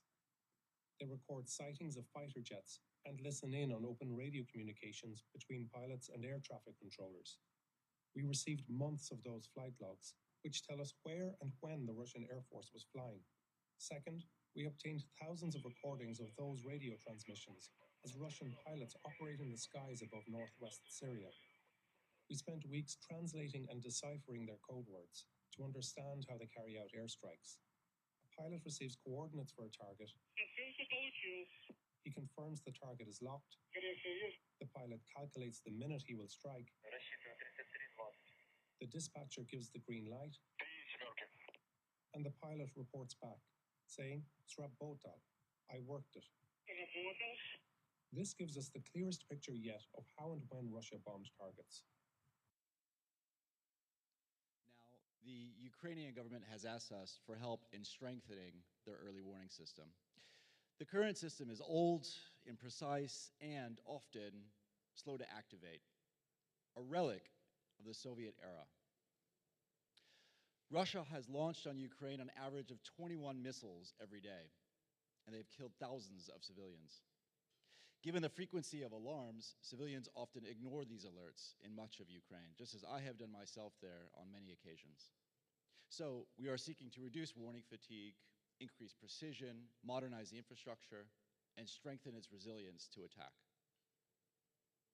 We're also helping emergency service rescue workers to prepare for chemical and radiological threats, including sensors, warnings, and public awareness campaigns.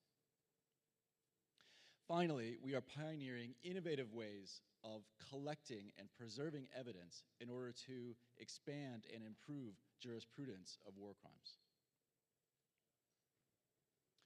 Our nonprofit program in Ukraine over 3 years has a total budget of $41 million, of which we've already raised $13 million, primarily from government grants and tax-deductible charitable contributions.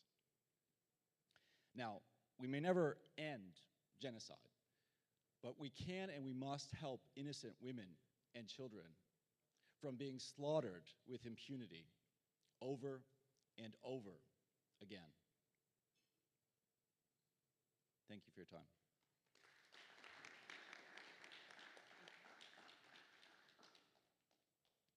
Hi, my name is Tania Pina, and I'm the founder and CEO of Renewable. And I think all of us can unanimously agree that farmers have one of the hardest jobs in the world. And each day it continues to compound with the challenges that they're facing. Especially this year alone, crop losses of at least 20 to 30% simply by drought. You have persistent pest challenges for outdoor field agriculture and disease because of warming climates caused by climate change. And so with Renewable, we seek to provide hope to not only outdoor farms, but more so our immediate market, which are indoor growers, the ability to provide them a positive financial and a climate effect, and that's simply by using food waste. So back in 2012, when I had the idea for Renewable, I was working as a pro bono prep SAT volunteer teacher through New York Cares here in New York City. And I was witnessing during our classes from 8 a.m. until 3 p.m. those afternoons or long days, that the food options that a lot of these kids in Harlem were bringing for lunch had an immediate impact to the level of productivity and attention that I felt that they were retaining. So long term, that sees quite drastically how it has an impact from systemic access to, or lack of access to nutrition. And also kind of looking at a macro level, you know, New York City was spending $77 million to export food waste to places as distant as China, Pennsylvania, and Virginia. We now roughly spend a little north of $186 million.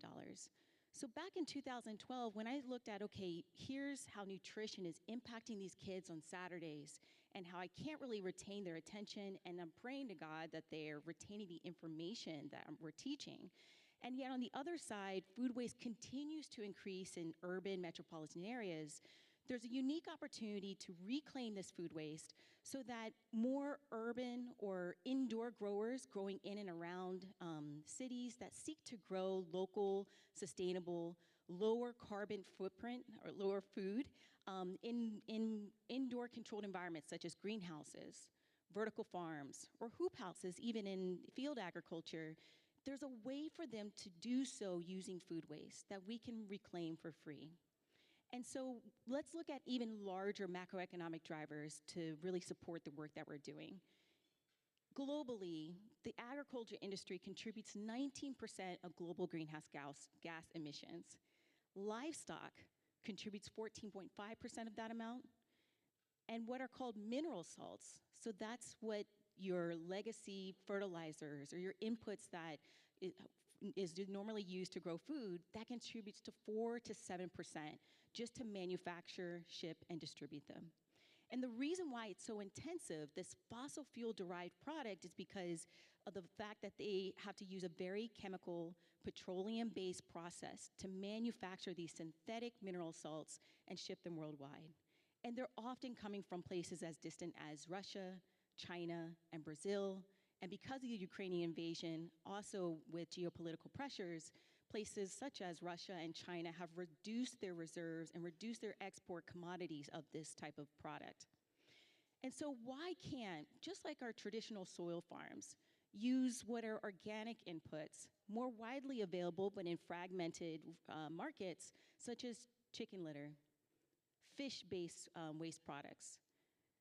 But doing that, or being able to use these organic inputs in a very controlled, very sterile, hydroponic or soilless system is incredibly challenging.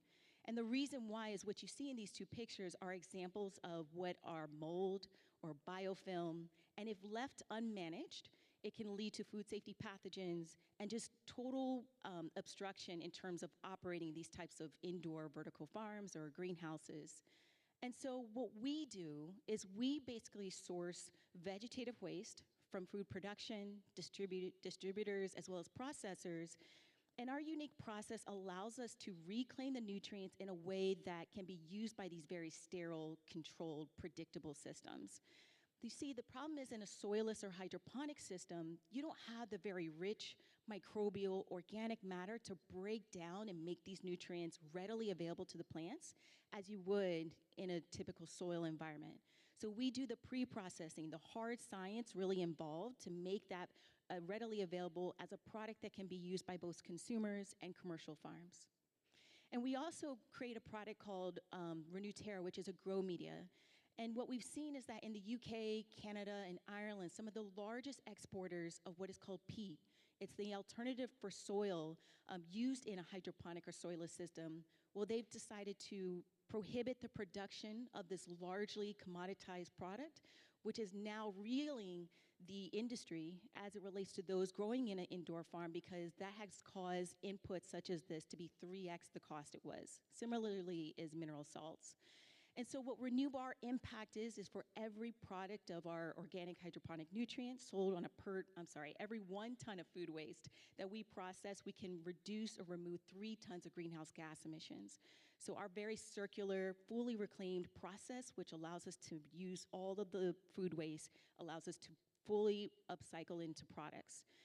We're known for our platform, so we can create a nutrient as well as a grow media product that can be sold together and can be provided for both indoor growers and outdoor farms. If you were to follow us, one of our projects I would really encourage is called Glens Falls, and that is a vertical farm pilot intended to be transparent with the data and show sustainability within the indoor growing environment.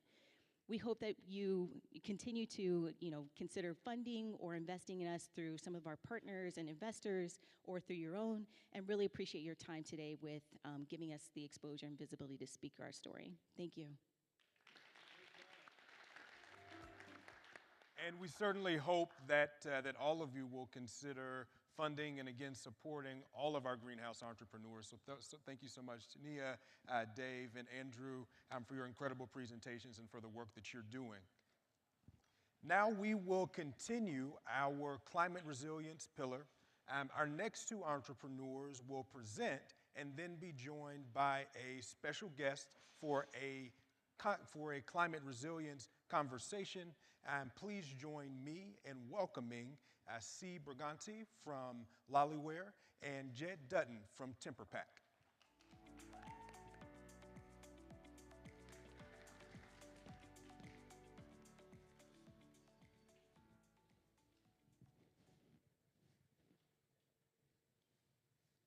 Good afternoon.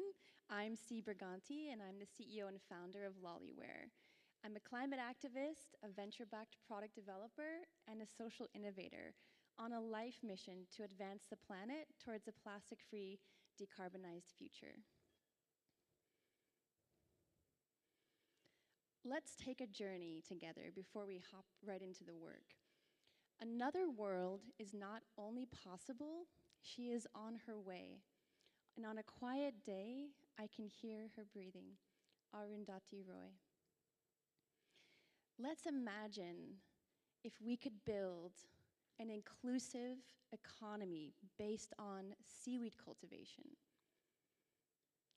Imagine if we could capture carbon from the atmosphere and ocean as that seaweed grows. And imagine also that with that seaweed, we could usher in a plastic-free future, ensuring that future generations never see coastlines covered in plastic again. I've been working on this problem for over 5 years, and I'm so thrilled to be here today to share that we have found a solution, and that solution is seaweed. Please, please meet Sea Technology. This is the first ever seaweed-based pellet to replace plastic at scale. It's fully compatible with existing plastic infrastructure, removing all adoption barriers for plastic manufacturers to come online with this new technology. Our first iteration of Sea Technology is a drinking straw, and it's 10x higher performing than paper straws in beverages, and it fights climate change. But technological innovation is only meaningful with scale. So we've partnered with USA-based manufacturer Sinclair and Rush, and we are now at the tens of millions of straws per year, working our way towards the billion scale. What's really cool about Sinclair and Rush is they're a women-owned, second-generation plastic manufacturer. Not only have they invested in Lollyware, but we are already partnered on our second product, a utensil set powered by Sea Technology and made through injection molding. But utensils and straws are not enough to solve our planetary crises. So we've enlisted the best scientists and engineers in the world to crack the code on seaweed. Our team is forming a seaweed-based materials library powered by artificial intelligence to replace plastic at scale across a multitude of applications.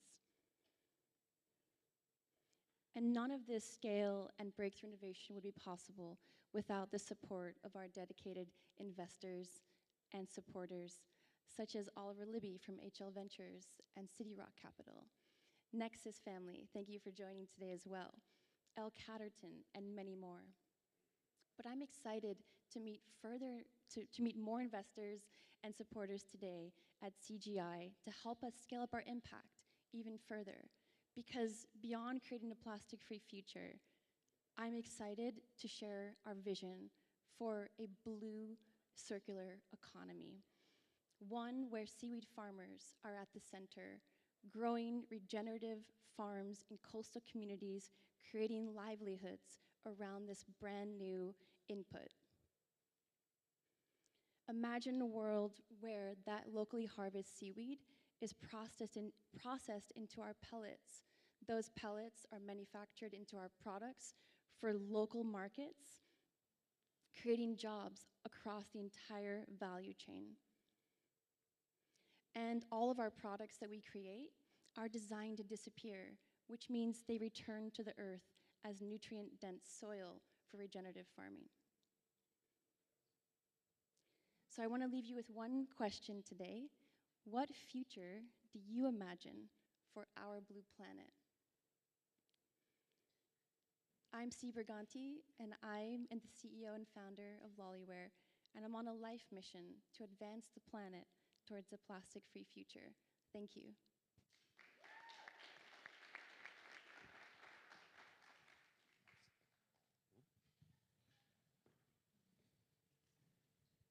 All right. Thank you, C.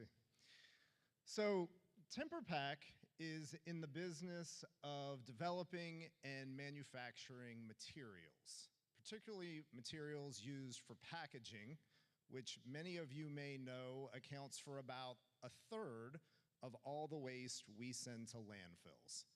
So working on that problem, we're a company that gets excited about sustainability. We also get excited about materials science. And I want to tell you about a material that really has us saying, wow, this could really change things for a long time. This material is water resistant, it's lightweight, it's a very good thermal insulator, extremely durable, it's scalable, and yes, it's even affordable. So, what is this material that could have a profound impact? Oh, whoops, sorry guys, it's styrofoam, or better known as, or more accurately known as expanded or extruded polystyrene foam. And it's really good at what it does, but today we know it's really bad and inflicts great damage on the environment. And so governments and businesses like ours are trying to replace it. But I'll tell you, styrofoam is tough to beat. Now, I want to tell you about a different material. This material was developed with sustainability considered from the get-go, and with its end of life taken into account from the very beginning.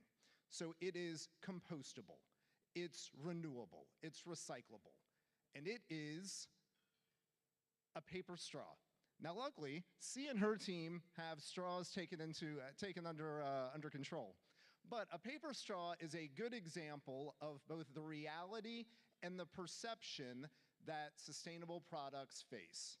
And that is that they are more expensive and not as good. Let's just take a few examples. Renewable energy, electric cars, plant-based meat.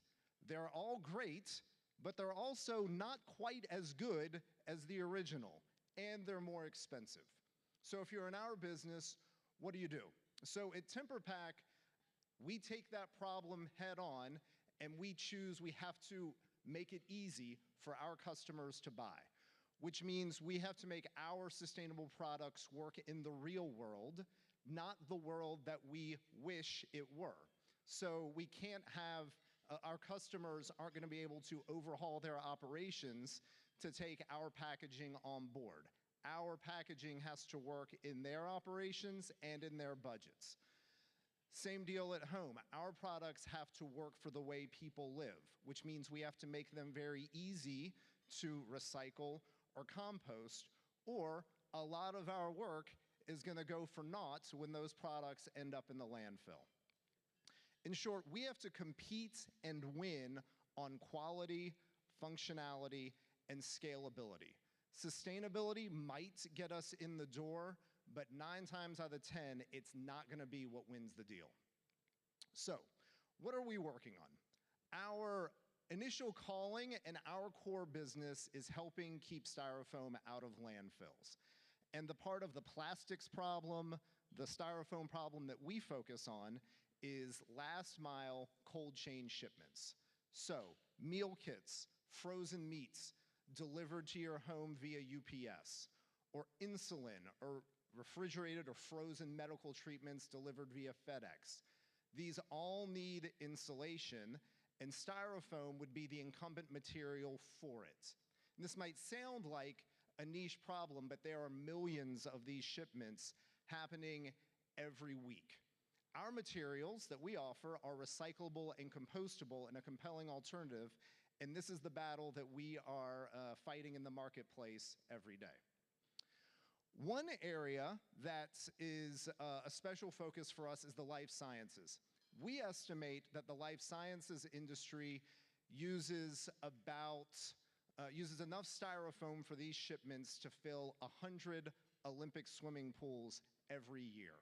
So we're working with several companies to offer better materials, but also use less packaging when it's not needed. This might mean optimizing their pack out so they just use smaller boxes and less materials, but also when there's milder climates, milder seasons, using less. That's a big deal. Another thing we're working on is rethinking our whole product. So insulation, whether it's styrofoam or our own products, is mostly air, which means any given day there are dozens, hundreds, thousands of trucks out there driving our interstates filled mostly with air. Now that's an opportunity for us to rethink our product and change the math so that a large meal kit company that ordinarily gets hundreds of trucks delivered to their door are now just getting a handful every month. So that's our story. A little bit about TimberPack. We are headquartered in Richmond, Virginia. We're in Holt, Michigan, Reno, Nevada, and Las Vegas. So they may not be at the top of your list when you're thinking about the industrial meccas of our time, but we've got 700 employees working hard to make a positive impact. So far, our materials have protected 100 million shipments, and we're trying to do more. So if you're interested in cold chain, life sciences, materials, please look us up. Thank you.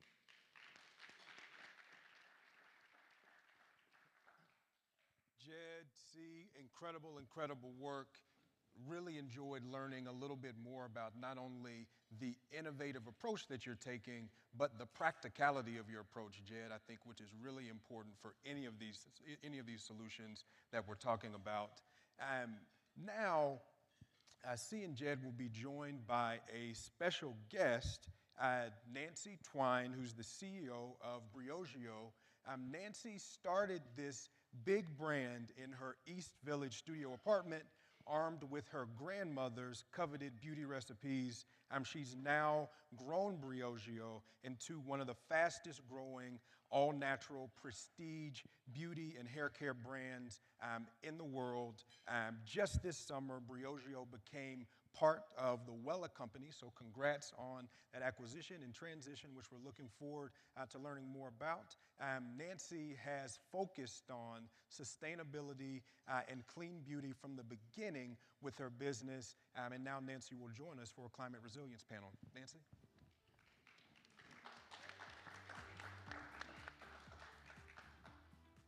Everybody comfy on the couch here? Yes. Nancy, let's start with you. You built a big brand. What do you think about the presentations you've heard so far? I know you've been sitting in on some of our presentations so far. Yeah, I think the presentations have been really insightful, and I think it's been powerful for me because I'm kind of in my, beauty world bubble. So when I think about climate change, when I think about sustainability, it's how it relates back to what we do every day. So a lot of that focus is on how do we create clean, sustainable formulas, packaging, etc. But today I heard a lot about a lot of other pillars of sustainability. And one of the things that really kind of stuck with me is the power of water. So not only from a conservation perspective, but that also water can be a tool for data. And within beauty, my brand Briogeo focuses on hair care. And as we look to the future, especially, launching in salons, there's a lot of water consumption that goes on. So my wheels are churning about how we can be more innovative with our formulas to create, formulas that have better rinsability, so you can use less water, et cetera. So I found the conversations and discussions to be very thought-provoking. Yeah, well, thank you so much for mentioning water and how important of a resource it is. And, I don't think a lot of people think about when they're washing their hair, washing their face, they're using a product. That product goes into the water system, and potentially with some of the more innovative and new formulations, our water treatment facilities may not be designed to actually treat a product like that or formulation like that and ensure that our drinking water and other water is actually there and as clean as we'd like it to be. So yeah, very, very happy to hear that you're focusing and that I guess Well is focusing on ensuring that our water system is clean moving forward. So I want to come to you. Jed talked about the need for practical solutions, and just in reviewing your deck and your approach, you've been so intentional about ensuring that from growing the seaweed to the product, the straws being actually compostable for most people in a backyard. You've been really intentional about ensuring that this solution is not just practical, but practicable. How do you think about that as you build a business? How do you think about the consumer?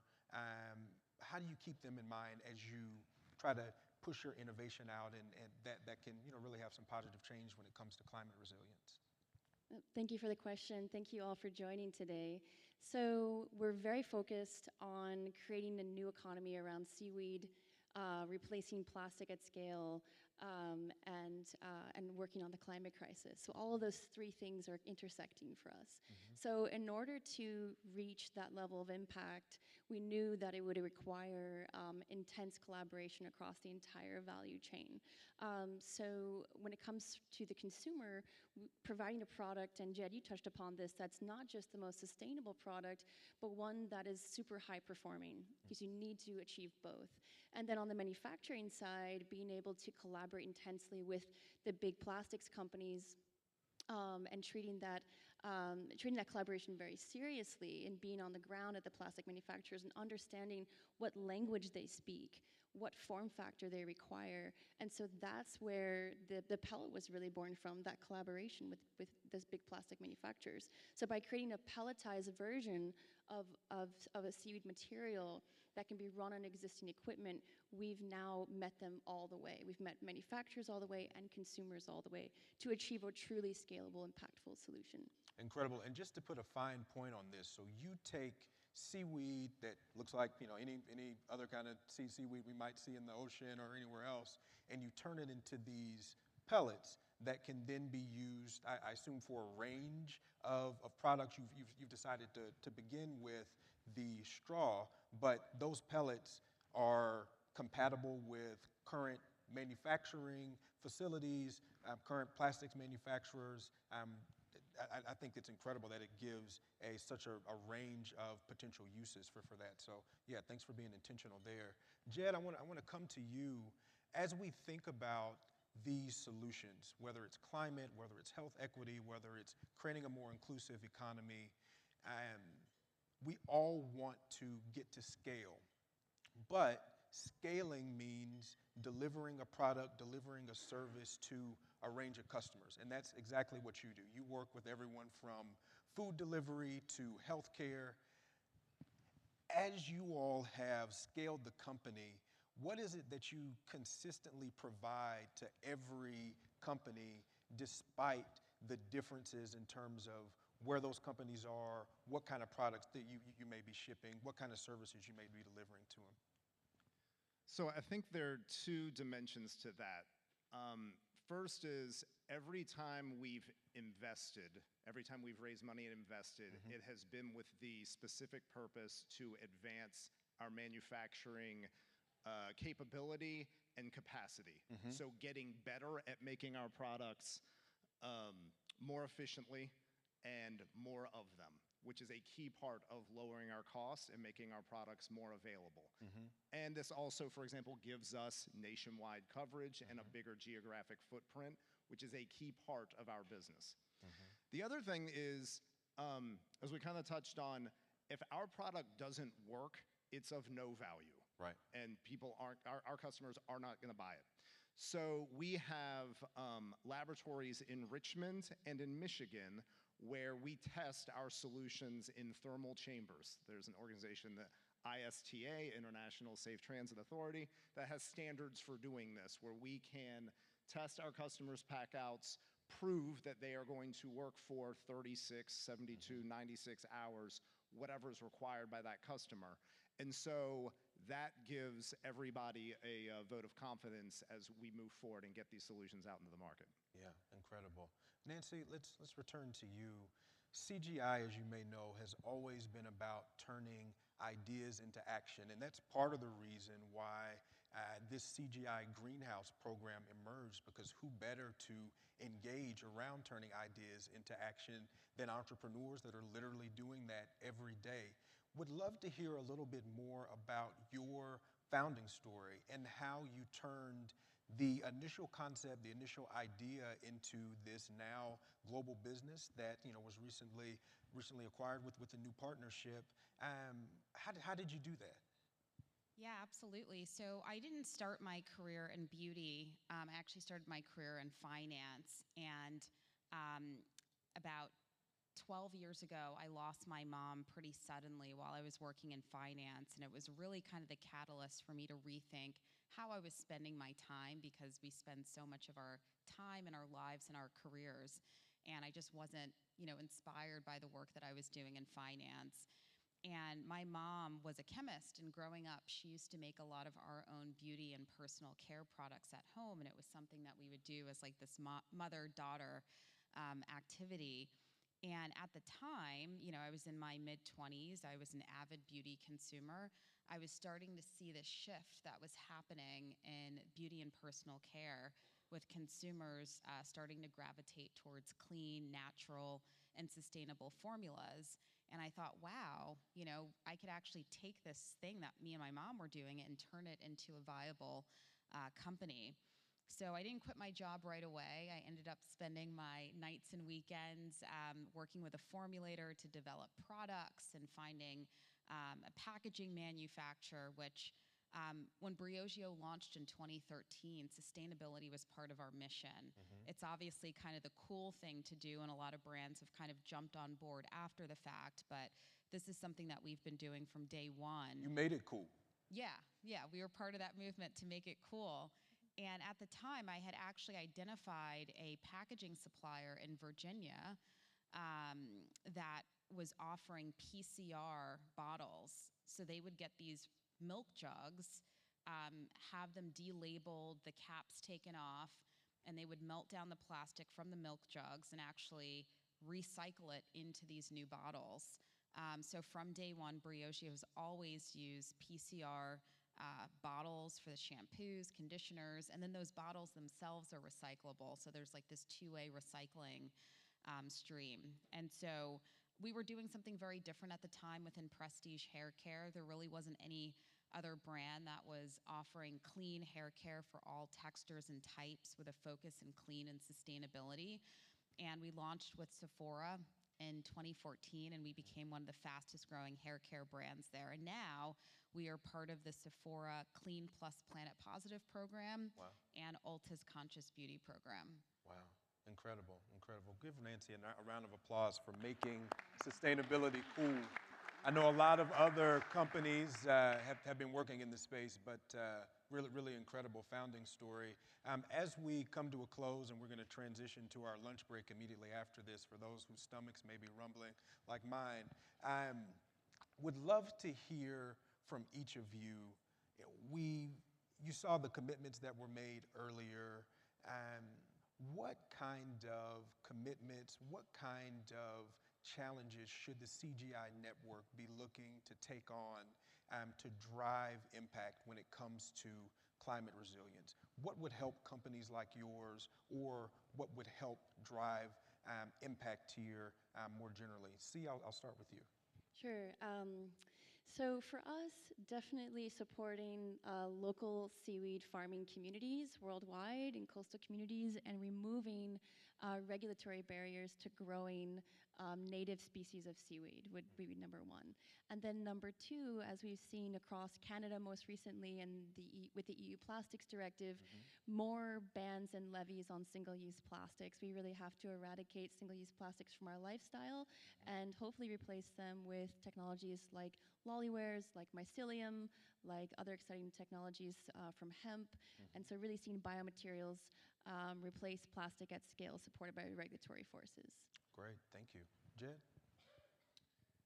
Yeah, I think something that would be useful to us in our industry would be an increased investment in composting and our composting infrastructure. So that's everything from big mega facilities that handle this material to local homegrown collections services, which is honestly probably the bigger challenge.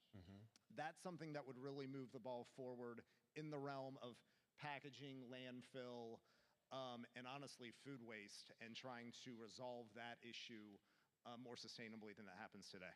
Yeah, that makes sense to me. If there's more being done at that point where a person is discarding something, that means potentially more material for you all to work with, but two, it's also removing more from landfills, from our water system, et cetera. That makes complete sense, Jed. And I know, Nancy, for you, you mentioned using that PCR resin from old milk jugs, et cetera.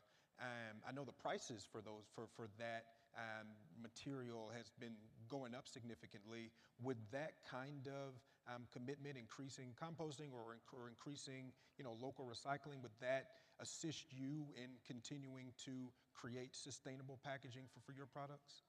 Yeah, I mean, I think that's definitely part of the equation, but I think a lot of these big packaging manufacturers really need to be held accountable, and I think there needs to be some sort of mandate by which packaging manufacturers need to manufacture at least a certain percent of their offering to be sustainable, because unless you're pushing these manufacturers to get innovative, find new ways to source PCR, what happens is as more brands come to the table and start to commit to sustainable packaging, if there's not enough PCR to go around, that's when you start seeing the prices going up. And that's one of the things that we're experiencing now.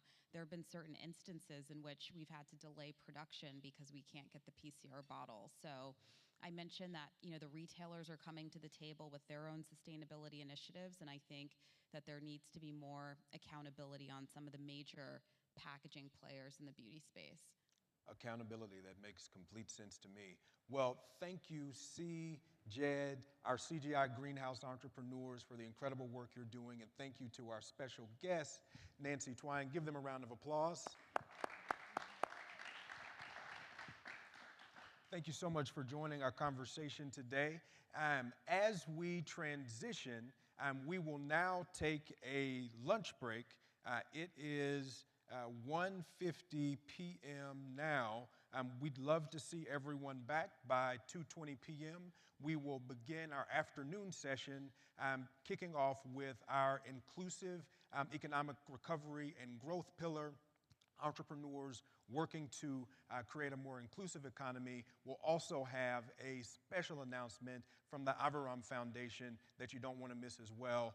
Lunch is available in the next room. You can grab it and come back in here and eat and network, or grab and take a break and see us back at 2:20. Looking forward to seeing you then. Thank you. Thanks. Thank you. Yeah, Nancy, thank you. Yeah.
Please make your way back into the ballroom. Our program will begin shortly.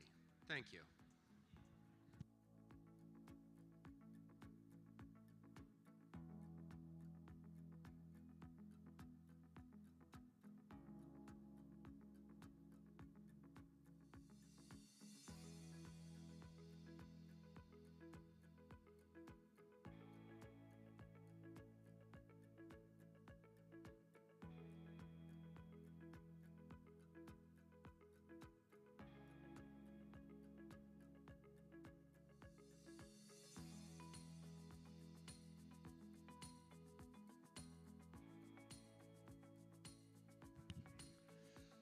Please make your way back into the ballroom. Our program will begin shortly.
Please make your way back into the ballroom. Our program will begin momentarily. Thank you.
Welcome back, everyone. I hope everyone enjoyed the lunch next door. For those of you that are still enjoying lunch, you can bring that into our greenhouse room and continue to eat and network. And for those of you in the demo space, as you continue to take a look at our greenhouse entrepreneurs that are demoing, you are also welcome to come into our space as we kick off our afternoon session.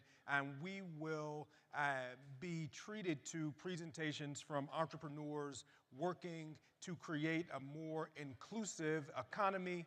And we will start with a group of 3 entrepreneurs, just like in the morning session. These entrepreneurs will have about 6 minutes to do a presentation about their business. They will be joined on the couch by other entrepreneurs working in the space. And then this afternoon, we'll also have a panel discussion at the end of our Inclusive Economic Recovery and Growth section to talk about IARG, Building a More Inclusive Economy, with Felicia Hatcher, who is the CEO of Black Ambition. I know many of you have been sharing photos, videos, questions, comments, etc. via the CGI Greenhouse hashtag. Please continue to use your phone to do that. And I love seeing the engagement. I love retweeting some of the things that you all are sharing. So thank you for doing that. And now, without further ado, we'll move forward with bringing on our first group of IERG entrepreneurs. I'm Carter Malloy from Acre Trader, Michael Barnes from Viva Equity Fund, and Danielle Jean-Pierre from Oro. Welcome them to the stage.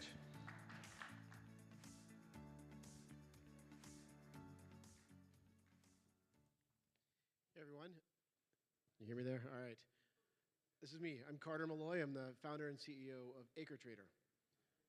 So why should we be thinking about farmland right now? We need more food, like a lot more food really soon. And we have less and less land to grow that food on every single day. We're losing 3 acres a minute in the US alone. The story is the same around the world. This is one of those slides that says things like really obvious, like raise your hands if you don't eat food. It's incredibly important that we care for and invest in our farmland here in the United States and around the world. So the problem is this market is wildly inefficient. So unlike places like buying a house or buying and selling a condo or a commercial building, there's a staggering gap here. And ultimately that is to the detriment of the farmers and farmland owners out there in the world. Something like $3 trillion of farmland in the United States. This is no small problem. What we do as a company is we help farmers raise capital. So we connect individual farmers with growth capital from individual investors. So we are here as a platform online. We've connected, at this point, hundreds of millions of dollars of investment capital to individual farmers that want to grow their business. While we're doing that, we're also driving transparency in these markets and ultimately helping to modernize and drag forward this large industry with technology ultimately. So an example of that is for the investors, you think about that side of our business or of our marketplace. This is actually really fascinating. It's for another day, another talk, but investing in land is actually really intriguing as a professional and as an individual investor. Importantly also, for the farmer, it's also very intriguing because they're able to grow their operation. I'll talk about that in a moment. We as a company can come invest in the land also. So the investors come in. This is an example. This is one of our farms where we're able to add infrastructure, whether that's drainage or irrigation, or in this case, putting wind turbines that generate almost 2 megawatts of electricity. So here's a great example of a farmer we work with. This is Matt. Matt lives in rural Minnesota. He and his dad have been farming for organic grains for the last 20 or so years. They help other people. Investors can come on for thousands of dollars and add farmland to their portfolio. So Matt's story is one of many.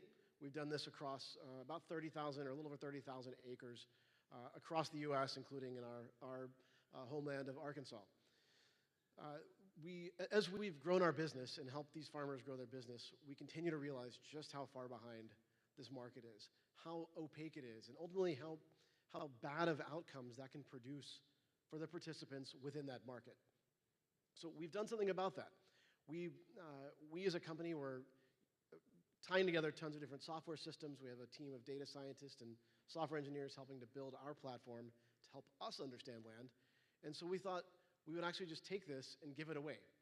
So we've built the definitive source of truth for the industry, for land, for farmers to be able to understand their land, to be able to work their land better, and for investors as well to help understand what they're investing in, and again, drive more transparency. We all know that transparent markets equal efficient markets, and often that ends up, not often, it ends up with the participants in that market coming up with a better shake in the end. So this platform that we've built, again, today it's about 35 data scientists and engineers building it, contributory information as well. So the example I'll give is if you go to buy a house, you know what houses in the neighborhood sold for. There's an MLS, is this thing that tells you what all these houses sell for. The same is true in the world of commercial real estate. We have nothing like that in farmland. So we've built databases with analysts and with a large team of bright folks, and are now working with people in the industry so we can all contribute our information and share that among the industry. So again, the idea is very simple. Drive transparency and improve the outcomes for those involved. And we are big fans of this idea of ultimately inclusive economic growth. Of course it includes people in rural communities. Of course it includes people in rural America. And farmers have been left behind in so many ways by the explosion of technology we've seen in other forms of real estate. That's why we as a company with AcreTrader and with Acres are really excited to be helping improve this market and bring transparency to this market. Thank you.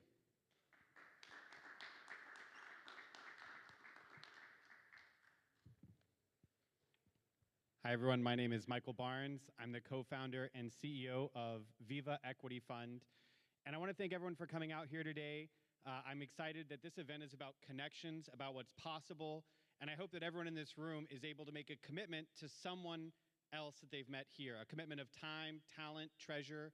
I think that's what it's all about. So appreciate everyone for being here. Good afternoon. What we're focused on here at Viva is what we call the renter equity gap. So as most folks know, rent over the last year or so has been going up and up and up. This is the high percentage year-over-year growth.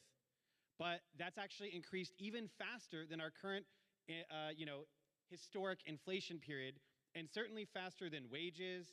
And yet at the same time, if you look at the underlying property itself, the actual product hasn't fundamentally changed. If you're living in this unit, it hasn't metamorphized into some sort of different entity. So what economists call, in our country, you generally get to somewhere if you run very fast for a long time, as we've been doing, which is how our renters feel. The landlord says, now here you see it takes all the running you can do to stay in the same place. And if you've heard someone talk about their landlord, increasing their rents year over year, that's how they feel, right? It's harder and harder to stay and work in our cities. And in fact, this exposes a much broader gap in wealth equity between renters and homeowners. The median renter in America has $6,300 in net wealth. The median homeowner, $255,000. That is a 40 times disparity. But when I say renter, what do you think of? Probably nothing in particular. When we say renters, we mean, in the age of George Floyd, households, the majority of black and brown households. We mean the majority of low-income households and the majority of single-mom households. This is not just a renter equity gap in America by 40 times. It is a racial, economic, and gender equity gap in America. And what do these households want when we talk to them across the country? They want one thing. They want equity, by which we mean a piece of the pie. And so what do we do at Viva Equity Fund with my amazing team? We work with renters and landlords across America to put that pie together. And we started in our own backyard. We put together a multifamily portfolio, and we showed that real estate investors can earn 20% year over year while actually helping renters get a piece of that equity. How does it work? Our software helps landlords earn more each year while renters build wealth. And what this means is renters are just asked to do what they already do, take care of their home and community, right? And we built a software that makes it easy to see, are your renters doing what they should? Are they meeting expectations? And if they meet expectations, that means that the landlords are more profitable. What we found is that by having this divide between renters and landlords, you're creating inefficiencies because people don't want to pull their weight and help out.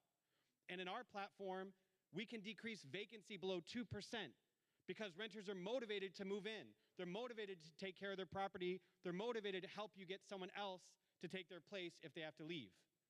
And so we use rewards, cash rewards. Our renters can earn up to 8% per month of each month's rent into an interest-bearing account. That's our magic trick. We get landlords to understand that if renters are invested in the outcome of the property, then they'll be motivated to help eliminate inefficiency and build real wealth over time. Now, we're helping people like Jacob, a veteran who started renting in 2021 and was able to accelerate his life goal of owning a duplex. He's gone from renter to landlord, and now this is actually a text of me inviting him to join us on our platform. We've got Sylvia, who worked as a teacher aide down the street at a school just near her for decades, but was about to be foreclosed upon. And we worked with a strategic partner to offer her a chance to stay in her home at a 67% reduced rent rate. So she got to save her house, she got to stay in her house, and she's locked into a 10-year reduced rent rate to build back her wealth with Viva. And what this means is if people are in our network for 30 years, they can actually accumulate $250,000 in net worth just by renting. And that means we've created a third way beyond rent and own to help attack that binary and that wealth gap and that equity gap. And we're backed by an amazing team of folks that I'd love to tell you about. This is my second company. My first company, backed by Techstars, had an exit, and I was able to reinvest in Viva. And we have some great backers, and we'd love to have you help us. We need, like most of the companies up here today, more capital so I can move more of our contractors to W-2s so we can grow and scale. So thank you very much, and we hope you join us. Live equitably with Viva. Thank you.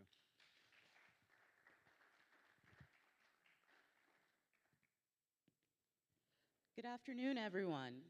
My name is Danielle Jean-Pierre, and I am truly honored to have this opportunity to present Oro, our vision for the future. After the 2010 earthquake in Haiti, I moved there to work on reconstruction projects for 4 years. Rubble was removed, new roads were built, and everyone really felt the energy for a better future. But on a trip 3 years ago, I went back and I was shocked to see my country in such a state of neglect. But what really touched me the most was going back to my favorite open air market and speaking to the women vendors who all remembered me about their situation, not having access to financial services, not being able to break out of the cycle of poverty, barely able to support their children. And it was at that moment my journey began to do something more for Haiti, but in a different way. My journey to Zimbabwe started right here in Port-au-Prince, Haiti. My parents emigrated from Haiti to the United States, and that's always informed my identity, my culture. I still feel a tie to this country and a desire to use my skills to contribute alongside with other Haitians to the journey of Haiti. We offer our customers to have access to credit simply by running transactions through their digital wallet. So any street vendor can have a QR code, accept a digital payment, make payments to friends and family, pay for items, and ultimately build a credit profile. When you empower a woman, you empower a family, you empower a community, you empower a country. And we can have that type of change in Haiti. We're going to be able to bring people who are using cash into the cashless economy. Cashless is going to be the way of the future. Giving people access to finance, making them bankable, that's the future of Haiti. So let's talk about diaspora and remittances.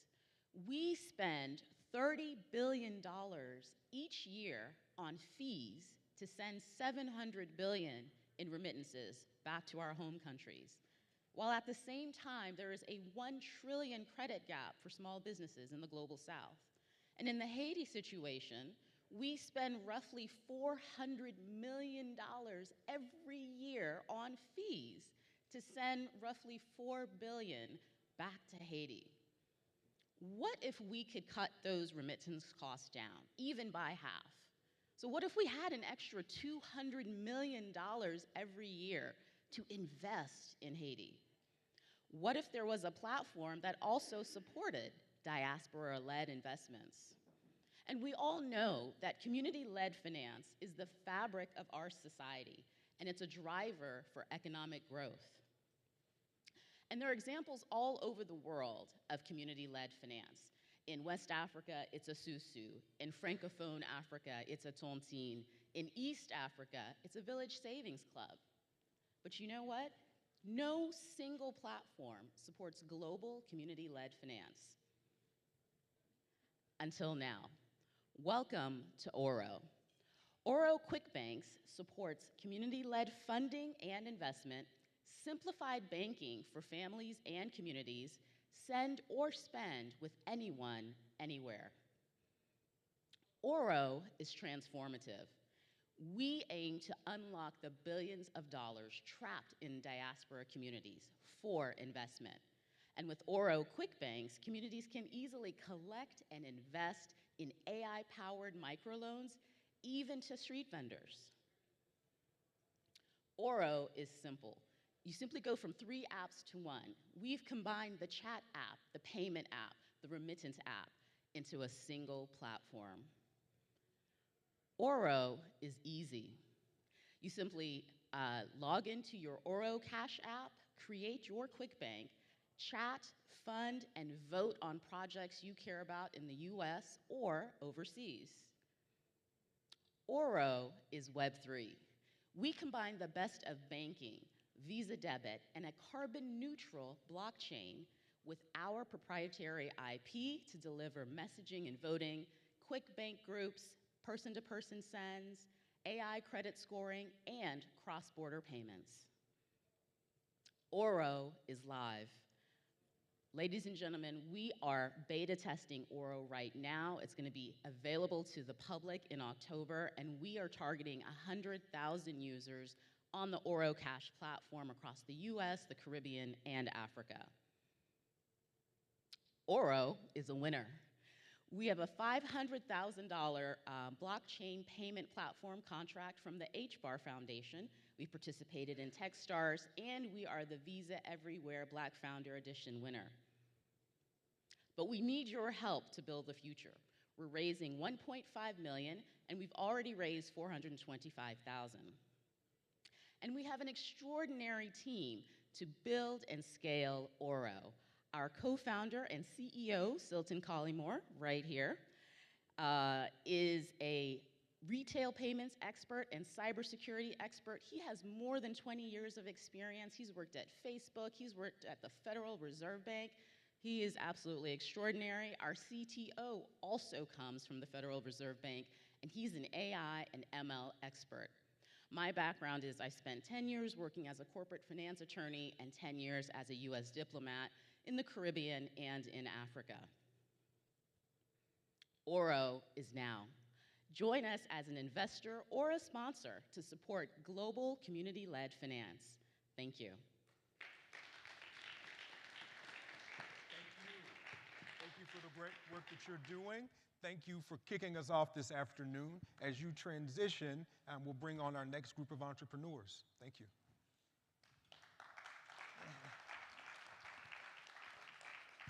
Coming to the stage next, we will be joined by coming to the stage next, we'll have a special presentation from the Aviram Foundation.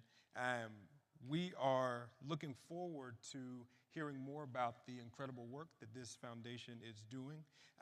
Jilly and Noah Aviram are co-chairwomen of the Aviram Foundation, founded by Ziv Aviram, president of the foundation and a serial entrepreneur.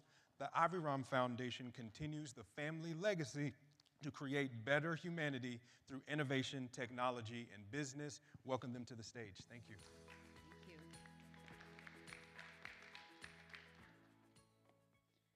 March 2022. We held the finals of the first ever Aviram Awards competition, a competition for technological startups from the Middle East working to create a better humanity. After 3 days of screening over 600 startups from Israel, Egypt, Morocco, Bahrain, the 5 finalists were announced. That one moment on the stage in Dubai, while granting the prize to groundbreaking initiatives like producing universal red blood cells, AI-based beehives, or turning sea algae into plastics, that was when I looked at my sister Gili, and without saying a word, we knew we have something huge in our hands. Good afternoon, and thank you to the Clinton Foundation for this amazing platform. We're really truly humbled by this event. Before we begin, we want to share some highlights from last year of the finals in Dubai.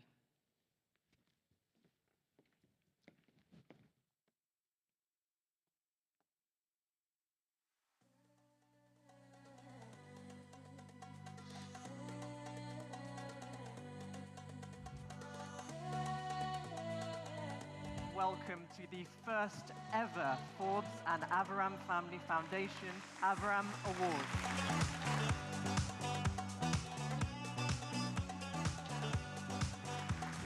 This is a first competition of its kind aimed at promising entrepreneurs in the Middle East which have the ability to create compelling impact on society.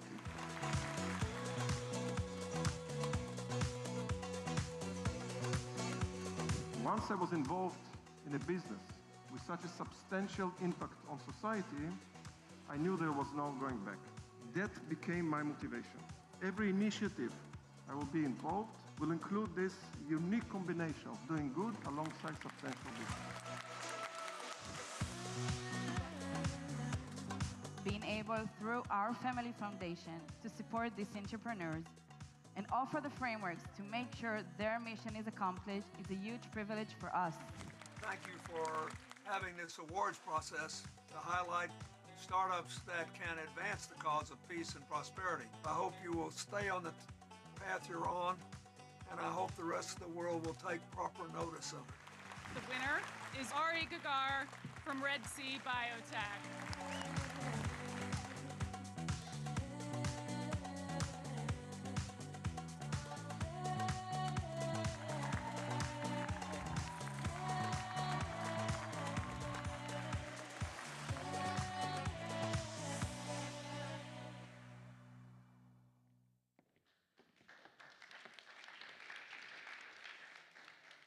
We're happy to officially announce that next year Aviram Awards will be in Morocco. The Aviram Awards competition was born out of the desire and understanding that the combination of business and doing good should and must go together. We see it as a bridge of peace between countries and regions in the Middle East. And this is the essence of our family foundation. We set our goal to spread this message while promoting ventures, solutions, and people just like you that can change the day-to-day reality. Together with our father and 2 brothers, we established the foundation. This became our daily mission, and we're honored to work together as a family towards this cause. Taking part in this important event of the Clinton Foundation is an opportunity to meet more ambitious and creative people, sharing this passion, turning it into a lifelong journey to change humanity. We are all part of one united mission, and we invite you to be the message, spread it, and keep changing the world. Thank you.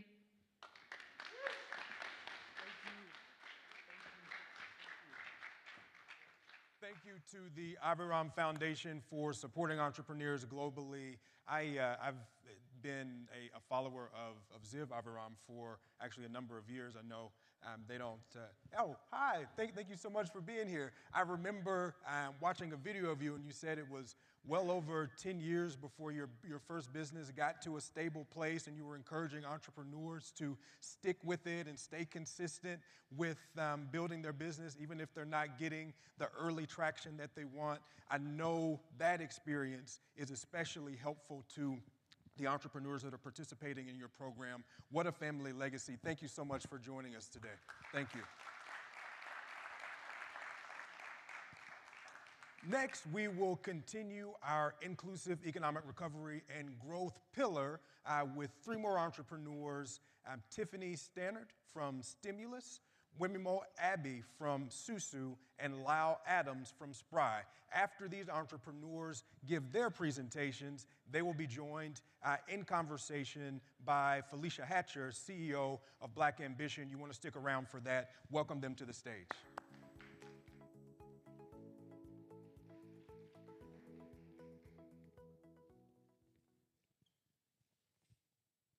Hi, everyone. I am Tiffany Stannard, founder and CEO of Stimulus, a relationship intelligence SaaS platform that is solving the $100 billion problem around procurement and relationship management, while also really including entrepreneurs across the board and making sure that we're adding and making an inclusive economy.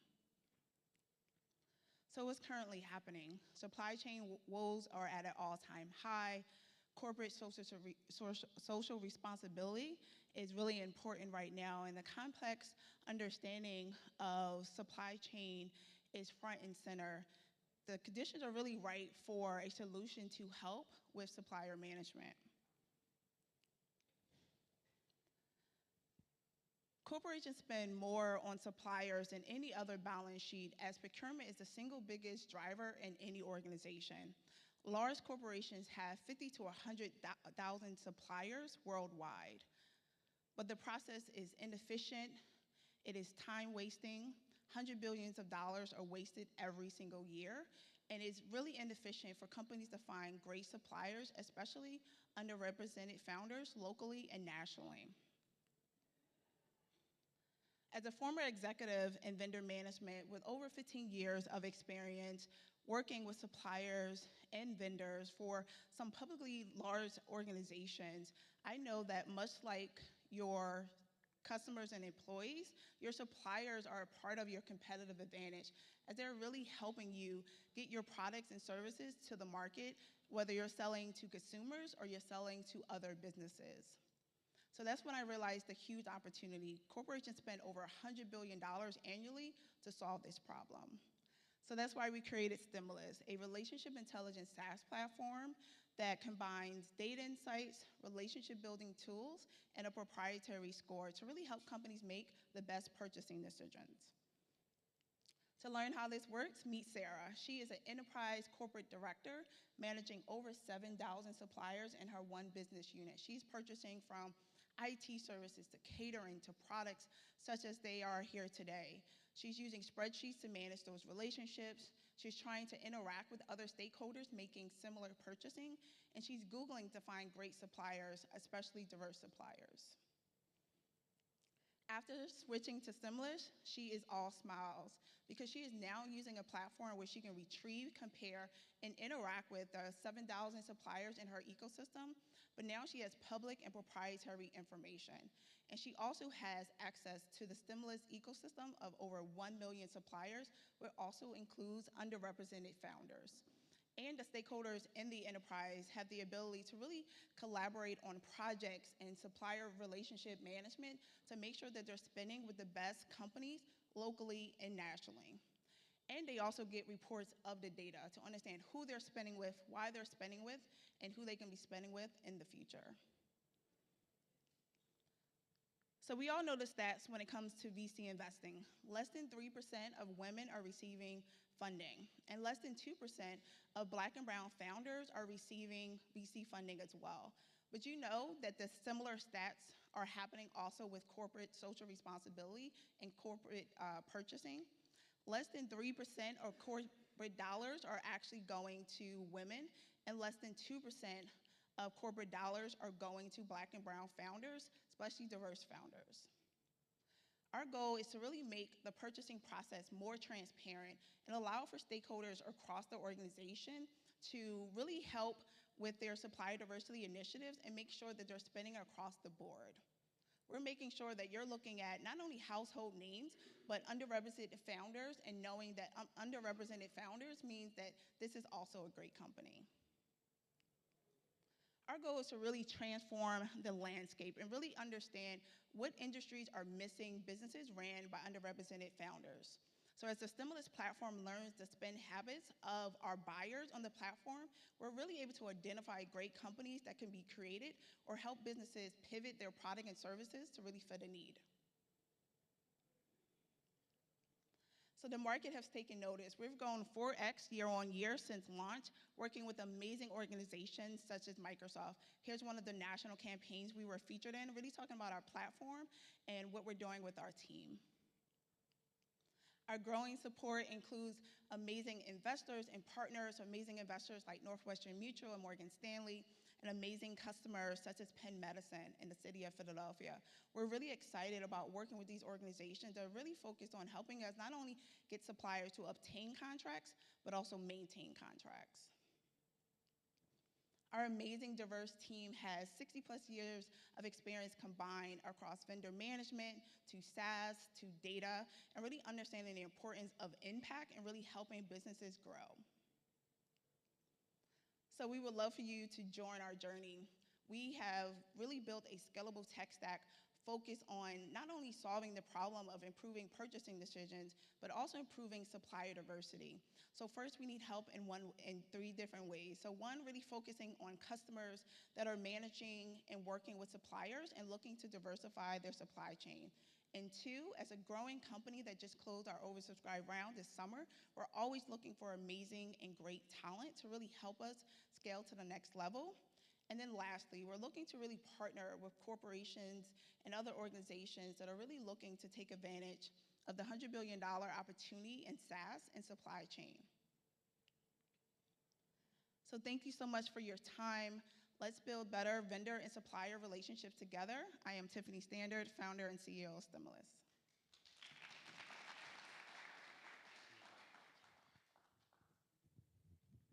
Hi, everyone.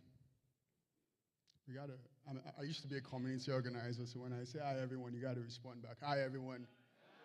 Exactly. That's what I love to see. And I know we just had lunch and we're probably just tired, so I'll ask everyone to stand up and tell the person next to you, I'm the embodiment of infinite possibilities. Get up. You got it. Come on. Stand up. I am the embodiment of infinite possibilities. All right, that's enough. Let's calm it down.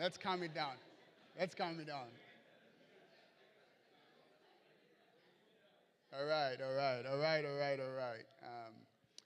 Hi, everyone. My name is Wemimo Abe.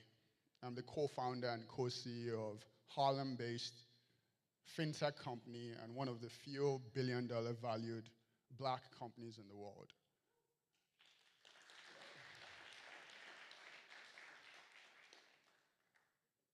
But my story started from the slums of Lagos, Nigeria. I lost my father at the age of 2. I was raised by my mother and 2 very feisty sisters. One thing my mother fundamentally believed in was the importance of education. She afforded my school fees to one of the finest high schools in the land, and that's what led me to this magical place called America. I migrated from 80-degree weather in Lagos to negative 22 degrees in Minnesota, and that was a character-building experience. I didn't quite understand where people were living in a freezer. When I moved to New York City and I told my friends I know how to deer hunt and ice fish, they look at me like, what's this black guy talking about? But during that transition, something important happened. My mother and I walked into one of the largest financial institutions in Minneapolis to borrow money. We were turned away and had to go borrow money from a predatory lender at over 400% interest rate. My mother sold my father's wedding ring. We borrowed money from church members, and that's how we got started in the United States. So really inspired by that experience. And my co-founder's story also, Simia, who's in the audience, we started Isuzu on 3 core premises. No matter where you come from, the color of your skin, and above all, your financial identity shouldn't determine where you end up in the wealthiest nation the world has ever seen. And at Isuzu, we do 3 major things. We focus on the 36% of Americans that rent today, and 45 million Americans that either don't have a good credit score or have a thin file. And what we do is We capture their on-time rental payment and report into the consumer rating agencies so they can establish or build a credit score. And by the way, if they can afford to pay rent, because we are all better than the worst things we've ever done, in the kind words of Brian Stevenson, we give them a zero interest loan, paid directly to the landlord, so the landlord can afford their mortgage, the renter can keep a roof over their head, and as a society, we're not solving homelessness backwards. And Isuzu is the foremost product out there as to quantifying S in the real estate industry, because we can measure things like how many credit scores have been established or improved. Today, Isuzu has raised north of $145 million. We work with 50% of the largest owners and operators in the United States. Since inception, we've improved on an average credit scores for 51 points. And for folks that do not have a credit score, we've established over 45,000 credit scores. Imagine that. These are people like my mother and I that didn't have a credit score, but now when we report their rental data, now they have that data captured. And we've secured over $1 billion in balance sheet capital to be able to provide that zero interest rent relief. Here are some of the folks we've had the good fortune to work alongside, but I want to end by saying something. It is incumbent on each and every one of us to rethink a society that treats people like they're guilty until proven innocent. Everyone, regardless of the color of your skin, deserves a fighting chance. So if you feel the same passion that I do today, and if you feel the same energy that I do today, in the kind words of Isuzu and the old African saying, if you want to go fast, you go alone. But if you want to go far, it's incumbent on each and every one here to go together. Thank you very much.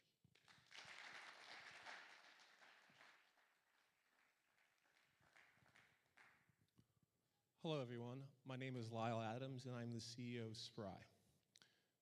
Before we talk about Spry, I want to tell you a bit about my journey, how am I here today, and thank everyone in the audience for spending some time with me this afternoon. So I grew up in Orlando, Florida, to the parents of Jamaicans. I had a wonderful childhood. My little sister is now a doctor. My brother is successful in his own endeavors. My father's a college professor. They distilled with me the importance of education from a young age as well. I attended Wake Forest University, where I was a member of the varsity men's soccer team. We had a tremendous team, and that experience changed my life. We won a national championship. However, though, I graduated with college with significant student loan debt, which I realized was a vast problem that many of my teammates and colleagues face. In fact, 60% of student athletes graduate university with some form of debt. The debt ranges from anywhere from $10,000 to $28,000. Unfortunately, I never had the chance of working in college now due to my athletic abilities. I was always playing or interning, so it was never an option. And this now is why I had the idea of Spry. In short, if we don't protect and educate student athletes, the educational gap will only widen. 50% of student athletes are underrepresented groups or minorities, which already faces its challenge as itself as you now enter the workforce. And this is now the premise behind Spry. Furthermore, despite the abundance of software options available today, it's very hard to connect with Gen Z, right? It's the attention economy. How do you now keep someone's attention, educate them on the things that matter, career development, soft skills, get them internships and opportunities? And that's the foundational principle behind Spry. What is Spry, you say? Spry is an athletics administrative platform. We believe that by using sport as a tool, we can educate tomorrow's future. Spry provides student athletes with resources to be successful long-term in 4 core areas. These core areas are guidance. How do you do this? How do you apply for a job? How do you now build a resume? Mentorship. As many of you know, I would not be out here in this audience today without my mentors. How do you now look forward or provide student athletes with resources to be successful for mentorship? Professional development, giving them opportunities to now take what they've learned in the classroom or in the real world and grow from there. And employment opportunities, creating internships, job networks, so a student athlete like myself can actually have a job in college before you're 25 now trying to figure out what is next. So once these were our building blocks of, I would say, sustained success. Once we can now do this, we believe the opportunities for student athletes or students in general is widespread. So far, we're already making a positive impact. We're working with over 100 colleges and universities across the country right now, and by the end of the year, 25,000 student athletes will be able to now use Spry for educational resources. And finally, as my colleague mentioned, we believe education is the most important element of a well-rounded student athlete or an individual. So we are building the next software platform to empower tomorrow's leaders. Where we could use your help is twofold. Partnerships. If you know any companies looking for internship programs or summer interns, please let us know, because we're building out that database. We want to provide student athletes with resources to be successful. If you know any of educational partners who want to provide content or material or educational resources for student athletes, feel free to contact me as well. Thank you very much for your time today. And thank you for the great work that you're doing. As a former Division I college athlete myself, I understand how critical it is for schools to provide support and education, not just on your area of study, but also on life skills. And so I think that's incredible. Now, after these great presentations, we're joined by another special guest. Felicia Hatcher is the CEO of Pharrell Williams Black Ambition Opportunity Fund. She's also the author of Genius Jam and the co-founder of the Center for Black Innovation. Join me in welcoming Felicia to the stage.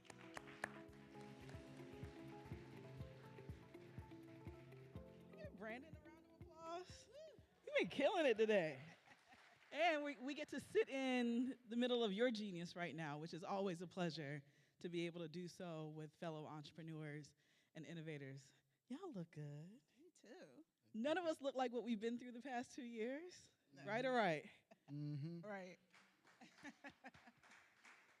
So let's talk about impact, right? Let's talk about the investment climate a little bit. And then let's just talk about what it means, like I said before, Brent, like standing in the middle of your genius and creating a space for others to be able to show up and show out as well. And so talk to us a little bit about, Tiffany, I'll start with you, like the work that you do and kind of the intersection of like brands. Like what are you excited about? What's bringing you joy around the work that you do? Tell us a little bit about that. Yeah, so I'm really excited. First, hi everyone. Nice to see you. I'm excited to really have the conversation of supply chain and supply diversity elevated, right? Supply chain is the new sexy term because you're seeing it all over the news, and people now know what supply chain means. They now know what purchasing means, procurement means, and they also know the importance of just diversifying who you're purchasing from. And it's not just culture, but it's the size, it's purchasing locally and nationally and globally, which we started to see over the last couple of years that you couldn't get products and services in other countries. So you now have to look in your backyard where you're headquartered, and the importance of that.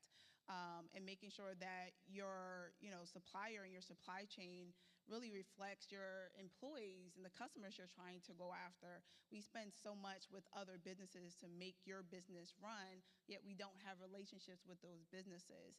As exciting as you get to create a business, if you're selling into a business and they don't have a great process, your excitement starts to dwindle down because you're going to take 2 years, 3 years to build that relationship with that major corporation. So I'm excited about the conversation that's continuing. We just closed our oversubscribed round this summer. So now people are investing in it and elevating the conversation. And also being a Black woman, understanding how these big companies are spending so I can help other companies understand where that need is so you can start a business or pivot your business, expand your business, knowing that you have a customer base.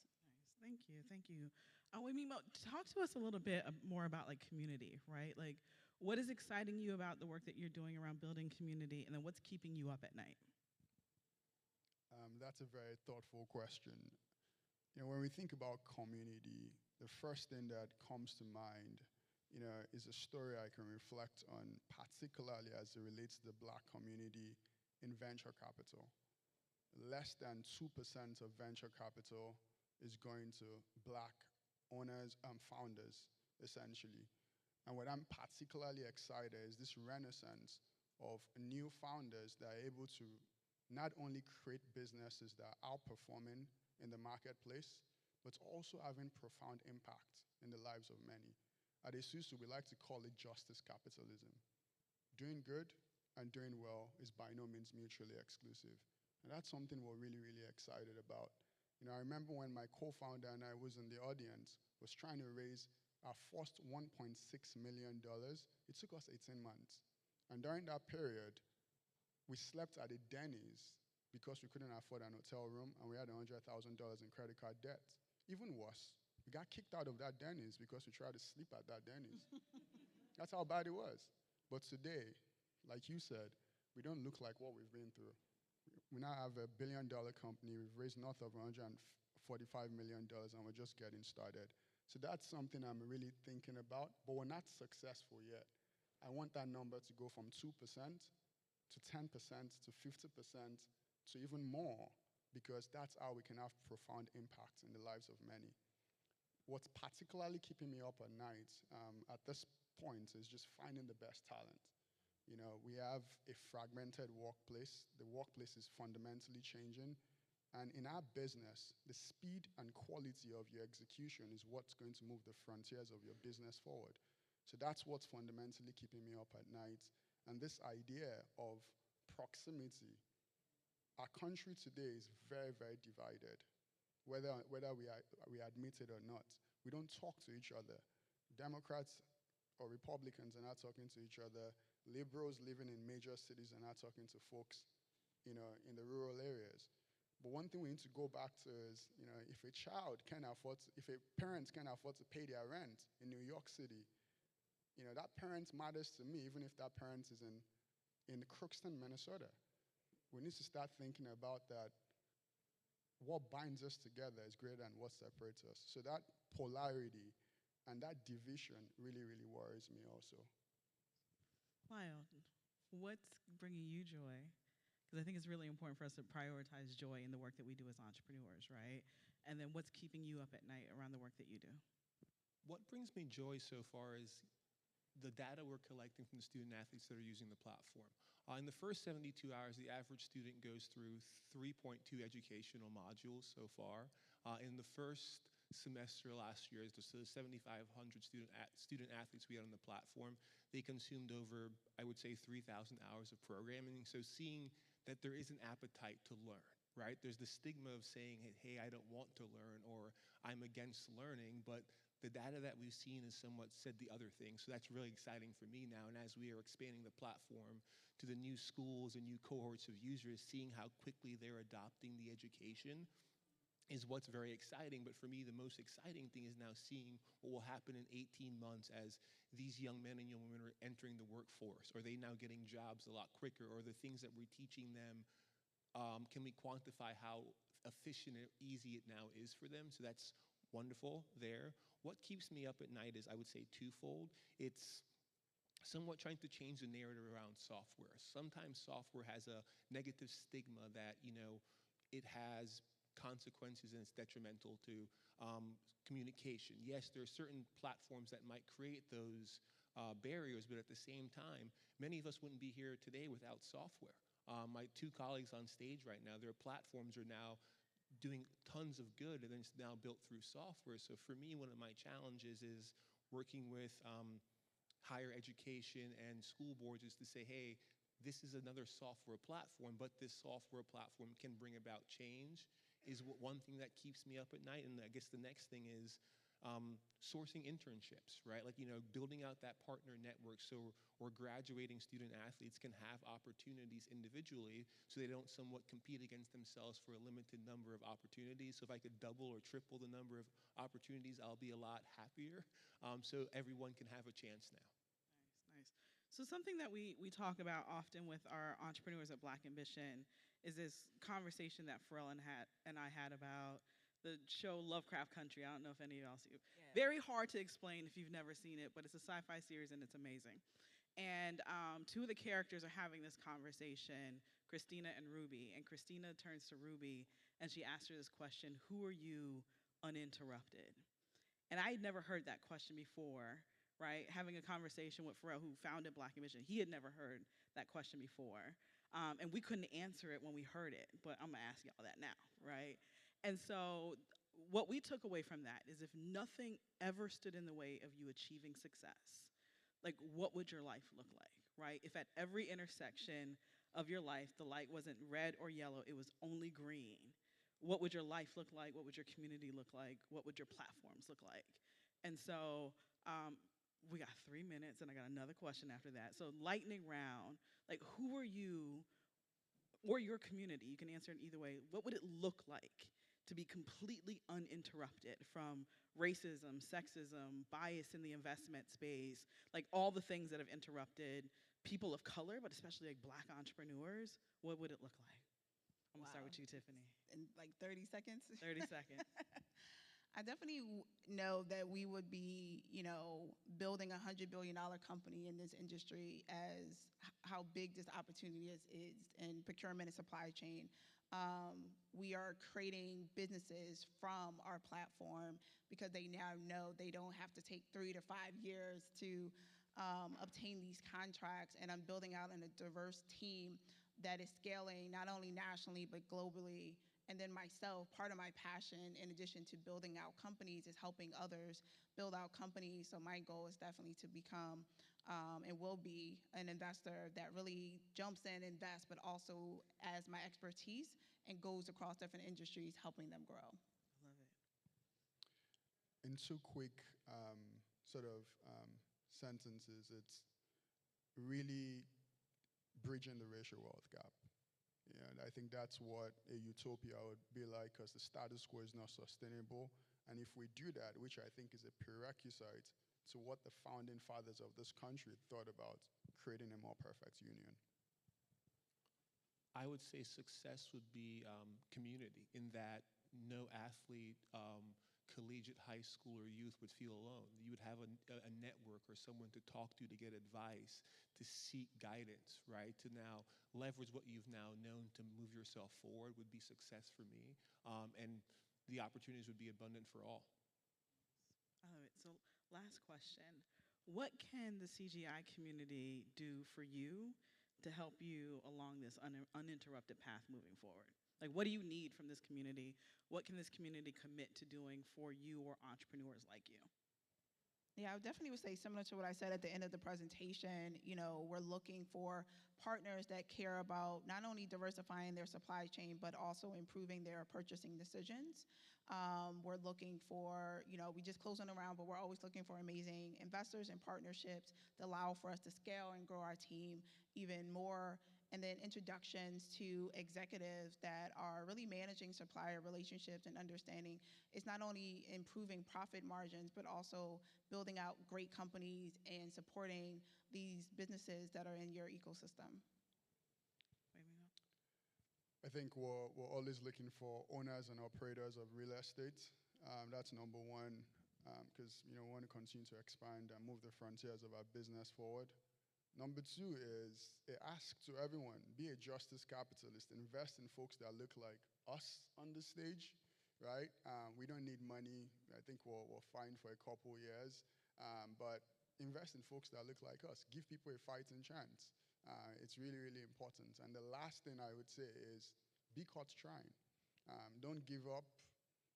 A lot of things going on in our country today might seem hopeless. Now, believe it or not, we are coming up on the end of our inaugural CGI Greenhouse here at Clinton Global Initiative 2022.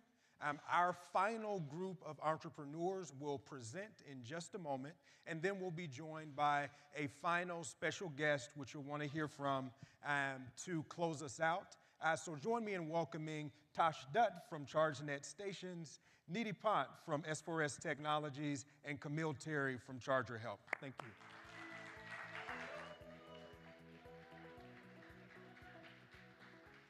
Hi, everyone. I'm Tosh Dutt, and I'm the CEO of ChargeNet Stations. We're partnering with your favorite quick-serve restaurants to put fast charging that allows access for everyone. ChargeNet Stations partners with quick-serve restaurants and installs ultra-fast EV charging energy storage, and solar carports where it makes sense at no cost to them. We're hardware agnostic and can mobilize and develop really fast. So the current problem with charging infrastructure, and I'm sure Camille can attest to this, is that over 25% of public DC fast charging, like in the Bay Area, is inoperable. We need more charging to be able to support having this type of inoperability. Current charging experience is non-existent, pricing isn't transparent, and with more and more people wanting EVs and the automotive market opening that up to people that can afford $30,000 and less EVs with not having the same credit requirements, it's making range anxiety worse. The other big thing is it doesn't coincide with our daily activities. So you might be asking yourself, why quick serve restaurants? Well, if you want to meet people where they're at, go to where they're going to be. Over a third of the US population eats at least one quick serve meal a day. That's 7 days a week, 120 million people that are eating the highest carbon intensive food supply that exists on the planet, sitting in drive-thrus and sitting in parking lots. The other reason is that quick serve restaurants are located at every on-ramp and every off-ramp across every highway across the US, and you can take this to other countries. The other really important piece about this is that they're also disproportionately located in low-income neighborhoods and also rural areas. EV adoption is also coinciding with the states that have the most QSRs, which allows us to cover the most ground at a fast pace. So what's our solution? Well, in addition to adding this infrastructure, these fast chargers, these batteries, and these solar carports, everything is enabled by software. And the whole idea is that we can create a behavior and create an experience. And the way that we do that is we integrate both the EV charging and the food point of sale. And we provide a white label solution that can get rebranded Taco Bell, Burger King, White Castle, or Chili's. And the idea is that you can reserve a charger, order your food on your app, show up to the restaurant, plug in your charger, or plug in your car, grab your food, eat, and in 10 minutes get over 200 miles or more so that you can get on with the rest of your day. The other piece that's important about this is that the data that we collect from this front end, which is data on EV drivers, their vehicles, their charging habits, their dwell time habits, and also their food choices, allows us to more accurately predict, using this point of sale retail data, on how these energy assets should perform and how to optimize charging for the charging station and other charging stations in the network. So how does this happen at no cost to our franchisees? Well, we work with large institutional investors, infrastructure funds, climate tech funds, and we're able to provide an above average rate of return. And we deploy that capital to build the capital to use for the capital cost to build our charging stations. And so what we're able to do for these franchisees that we partner with is by installing these assets, we can offset their energy and reduce their costs from 5 to 15% with no money out of pocket. And we can also let them participate in the EV charging revenue, which gives them some skin in the game to want to drive more traffic to the site. ChargeNet gets paid by installing and building these projects from the financier. We get a developer margin, and we also get ARR from O&M fees and other software license fees that we have, both with the asset owner and also with the brands that we work with. So there's a lot of tailwinds driving us. There's the Inflation Reduction Act. There's the National Electric Vehicle Infrastructure Plan. We're working with not just the largest corporate franchisors, but also the largest multi-brand franchisees like Diversified Restaurant Group, Guy Management, Flynn Restaurant Group, and Restaurant Brands RBD California.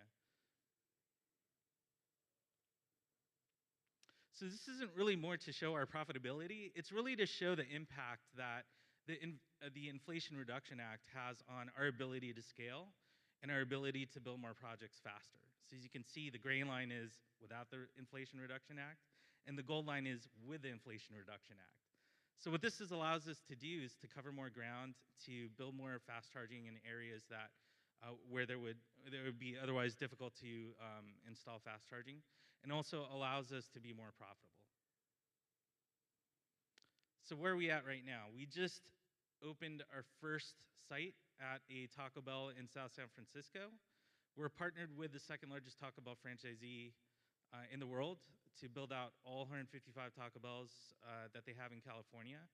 We're in construction with our second one in Newark. We just got permits for a third in San Leandro. And we have a massive pipeline coming behind that with 18 sites in permitting and another 60 sites in development. We could not be here without our partners, especially our hardware partners. Although we're hardware agnostic, we're working with Tritium and Delta. Our next phase is to diversify our supply chain. Very excited to have Charger Help as a partner too as well to ensure that we have that 97% uptime. And if it weren't for the accelerators like LA Cleantech Incubator, Google for Startups, and Plug and Play, we certainly wouldn't be here, and our investors as well. Align Climate Capital, New Fund, and the 49ers Ventures. We're currently raising our Series A. If you are interested, please see me after. I can provide you more information. Currently sourcing term sheets and are looking to close by the end of October. So in terms of impact, and this is what it all boils down to, this is how we measure our success. We're looking at carbon offset. And because of the unique way that we're able to address these major contributors to climate change, not only are we able to remove carbon dioxide from fossil fuel generation and internal combustion engines, but also food supply. And this is a really new area that we're exploring that might even lead to a carbon market for food supply. Diversity is as much of who we are as it's a statement on our careers. We have a 5-person board of directors. 3 are women, 3 are people of color, over 55% women, and 39% people of color. Our team has a track record of executing and being able to deliver on the most impossible tasks. It's a testament to why our South San Francisco location is operating right now, and we're really excited to be growing our team as we go along. I want to thank you for your time, and happy to answer any questions afterward.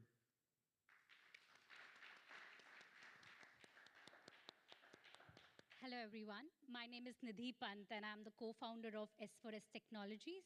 S4S stands for Science for Society.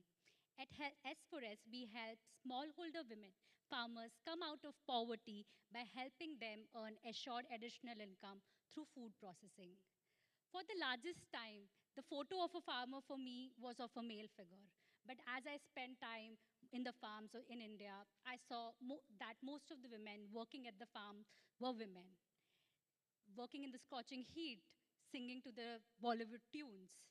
There are 126 million smallholder farmers in India who earn less than $2.50 per day. Farming income is not sufficient for them to put food for their family. As men migrate to cities in search of alternate income options, women are left behind to run the household and also work at the farms. Women constitute 80% of the agriculture workforce in India. Also, at the same time, food worth $14 billion is wasted every year in India due to inefficiencies in the supply chain, due to lack of infrastructure, perishable nature of the produce, lack of electricity for cold storage. This accounts for 40% of food in the entire supply chain to get wasted. At S4S, we convert these farm losses to value-added products by providing smallholder women farmers end-to-end solution what is required for them to process this produce and earn an assured additional income through food processing at the farm gate. The imperfect produce, the cosmetically damaged produce, which would not get the right price in India, is what we provide to our micro-entrepreneurs. They process this produce using our patented solar-powered food processing units. We then collect this produce and supply this, aggregate the produce, do quality control, and supply these to various packaged food companies like Nestle, Unilever, and also to small hotel, restaurant, catering industry, including Sodexo, Indian Railways. The journey of a imperfect produced tomato to a ketchup takes this form. We are reimagining a food ecosystem where food processing is democratized to the farmers. Currently, whatever can happen in a central unit which requires a lot of capital infrastructure is now democratized to smallholder farmers. Our technology can handle wide variety of material, pulses, grains, fruits, vegetables, meat, and we have deployed 2,500 units in 15 countries. The technology retains entire nutrition, aroma, taste of the food products. We also provide these women farmers access to finance to buy this technology, raw material and capacity building that is required for them to use these products, and at the end, market linkage for the products. We're currently working with 60,000 smallholder women farmers and 1,200 women micro-entrepreneurs, and we prevent more than 100,000 tons of fruit from getting wasted. We also prevent 300,000 tons of CO2 from entering the environment and are currently having a revenue of $15 million. Our impact starts three ways. First, through this food processing, the women can now earn an assured additional income of $1,000 to $1,500. This increases their household income by 2x, thus helping them move out of poverty. The money directly goes in the hand of the women, and the women are now are better participants in the decision making at the household level and also at the community level. The smallholder farmers now earn an assured additional income of 10 to 15% rise because of they are able to sell more of their produce. Also, because the food processing now happens at the farm gate, we not only prevent the food from getting wasted, we also are reducing movement of goods from one place to other and transitioning the food processing industry to completely clean energy, thus defeating poverty, demanding equity, and creating an equitable and clean tech solutions for our planet. We would have not come this far if it was not of our funders and various partners like Acumen Fund, Shell Foundation, DBS Foundation, who have supported us in this journey, and we have raised $9 million. I invite you to join me in this journey of empowering smallholder women farmers. It reminds me of one of our micro-entrepreneurs, a separated and handicapped woman in Nazrik Pangri village of India, who has found dignity through this work and has found a new identity for herself. It is women like her who inspire us to do our work every day and also reminds us that we rise only by lifting others. Thank you, everyone.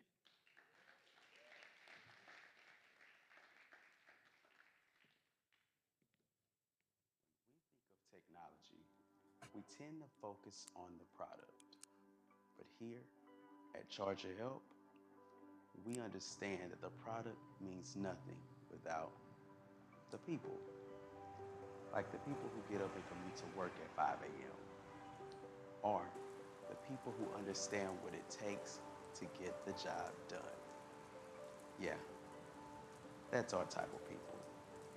The type that daydream on their lunch break of how to make the world a better place and how they can do their part. We love those type of people because those type of people understand the importance of family and the power of community. Those are the people who still find their reasons to smile despite how their day went. And when we have those type of people, we can have one goal. And for Charger Help, at the end of the day, we know that when it's time to get the job done, if our people are good, then the service we will provide is good. And when the service we provide is good, then business is good. And we all love good business. And of course, here at Charger Help, we understand the importance of good business, good service, good people. Hi, everyone. My name is Camille Christina Terry, and I am the CEO and co-founder of Charger Help. The lovely people behind me are my co-founders and I's why, and the reason why the work that we do is so important and also contributes to how we've built our business. Charger Help fixes charging stations because they break. And when we set out to build this company, these lovely folks behind us was not really able to be there because they passed away from lung diseases. I'm from South Central Los Angeles. My co-founder is from Compton, and we know very deeply what it's like to see greenhouse gas emissions impact your life in a very significant way. And so when I heard about, car OEMs investing $500 billion in electric vehicles and $7.5 billion coming in for EV infrastructure, I tell you, I was so excited. But then I started to hear the rumblings that 30% of our current infrastructure does not work, and that sometimes charging stations could be left offline for 30+ days. And at first this angered me, but I am a solutions person, which I like to tell my team. And so I said, let's create a company. And so at Charger Help, we've been able to offer an agnostic technology solution that brings transparency, efficiency, and reliability to an extremely fragmented industry that is growing and growing every single day. And I'm so proud that we do this in two super cool ways. One, because I'm a data nerd and I love good technology, I built my own platform. And from there, we're able to aggregate data points from the network, the hardware, and most importantly, field service data. And the most important part is that we hire people. Because sadly, to say we're not in a space today where you can just have technology solve everything, you still need people. And I've been so proud that our team has been able to combine technology and people in order to produce solutions like predictive analytics. So I get an understanding of why these charging stations are breaking in the first time. And then to also be able to hold companies accountable who are making billions of dollars at this space and having infrastructure that does not work. At Charger Help, my co-founder actually was able to create an ONET code with the Department of Labor. And so the technicians that we have today who are full-time employees and also have equity in our company, they have a title called EVSE technician, which is actually recognized by the US DOL. So whether they work with Charger Help or decide to go elsewhere, folks still have to honor their position, and the minimum requirement is a high school diploma, and they have to pay them a minimum of $30 an hour. That is impact. And so at Charger Help, when we decided to create a product, right, we knew that utilities and states, they didn't want more technology, they wanted a reliable platform. And so we introduced reliability as a service. And it's a low monthly per charging station pricing that allows for a limited truck rolls and to be able to get an understanding of what the true reliability is of your infrastructure. And I tell y'all, I am so proud because most of the industry chooses Charger Help. We just announced our partnership with Tesla, and we work with amazing startups like ChargeNet Stations and Dunamis Charge. And for us, we see this as perfect timing. Charger Help has been able to not only be able to lead this industry in establishing a standard for reliability and uptime, but most importantly, what it looks like to be inclusive, what it looks like to partner with your community to train folk in that community, and allow folks to actually prosper within this space. And I tell folks, my superpower is finding good people. I would not be here without my team and my co-founder sitting in the front row. We've done extraordinary things that we just started in January 2020. My company has raised over $5 million. We service charging stations across 17 different states. We've touched over 8,000 charging stations just in a year and a half, and we've only begun. So how do you support Charger Help? We're always looking for champions. If this story inspires you, please tell someone. I believe in my whole heart that the way that you create good businesses is to stand by people and create solutions that can be scalable. And we would love your support. Thank you so much for your time. Thank you to our final group of CGI Greenhouse entrepreneurs. Give a round of applause for all of our entrepreneurs that have presented today. What an incredible group of entrepreneurs to be a part of this inaugural cohort. I'm very excited as we come to the close of CGI Greenhouse to introduce you to another special guest who will close us out, share some of his thoughts on the pitches today, as well as I'm sure some encouragement for our entrepreneurs. Ladies and gentlemen, join me in welcoming Mr. Brad Keywell to the stage. Thank you.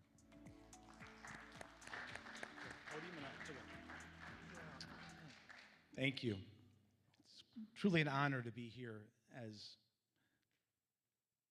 the closing speaker of a remarkable day of this new program at CGI, which I think is a real tribute to entrepreneurship in general, that CGI would choose to create something that is uniquely designed to enable not just entrepreneurs and businesses, but a sense of possibility of entrepreneurial ventures as a part of the global conversation. I've been starting businesses, creating businesses from scratch for 30 years. In fact, actually, you could say I've been doing it for 45 years because the first business that I started was when I was 7 years old. In doing so, I've had a similar attribute, no matter what the business, what the age, what the situation, what the year. And that attribute was a sense of wonder, a sense of possibility. That sense is also shared by all the speakers today. They've all come to this stage, come to CGI in appreciation of the commitments that are being made here, the connections that are offered here, but they've come to this stage with possibility on their mind. I want to reflect a little bit as I wrap up this day about the importance of these two things, of commitment and connectivity. Commitment really, to me, is what CGI has been created on top of. The foundation here is committing to a better future. Companies and individuals committing themselves and their organizations to ideas and activity that will move us forward, move our country forward, move our world forward. Those commitments serve as the building blocks of the CGI Foundation, the building blocks of so much activity actually going out on throughout all of New York this week with UNGA and otherwise. And those commitments are a special component of why everyone's here. The other component is connectivity. Something I feel very strongly about, not just the connectivity of relationships, but the connectivity between now and the future. And I mention relationships because one form of connectivity is that I might meet someone in the halls here. I might be inspired by a company who's been presenting at Greenhouse and make that connection and feel like I know them. I can reach out and talk to them. Another form of connectivity are the businesses themselves, are the entrepreneurial creations that have been presented to you. The businesses that are started, the business models that are tested, that all serve one goal, and that is to create value. Create value. That value creation, hopefully with the values that we all share, that value creation brings us forward as a country, as a world. I feel strongly that entrepreneurs and entrepreneurial businesses, ventures, that the role of the entrepreneur in our world is to step out ahead and see a little bit towards the future that might be uncomfortable for us, that might be a little too risky for most, might be uncharted in terms of the path or the pattern.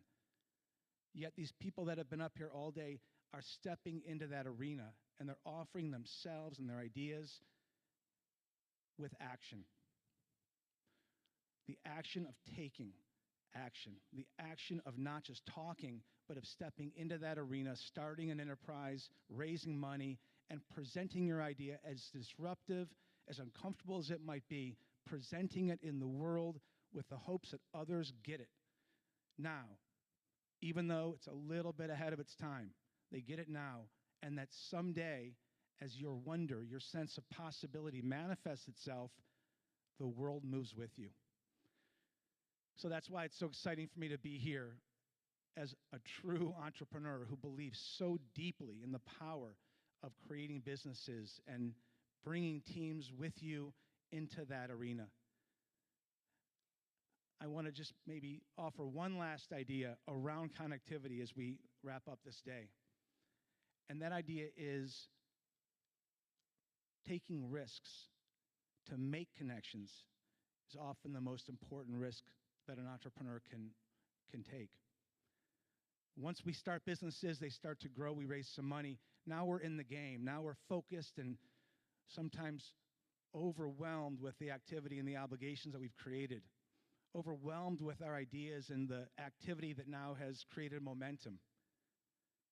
And we might lose sight of those that are around us who are here and offering help, here and offering their connectivity to us to help bring us forward without any financial gain, simply the act of paying it forward, offering validation of one's sense of wonder, offering another voice who's been in the arena alongside them, maybe been in the arena before them, that can help them with advice, help them with an idea, help them with the side-by-side orientation of here's where you are, here's what I see with you or for you, you can do it. And so my call to action for all of those that have been on the stage and all of those that are watching on the live stream is that CGI presents all of these people that have come together around commitments and connectivity. It's now up to you. Reach out to someone who has shown up and joined and connected with CGI. Reach out to them and ask for some advice, ask for some help, ask for their mentorship and their guidance. I, for one, am here offering mine. You know where to reach me. It's all online and in the program.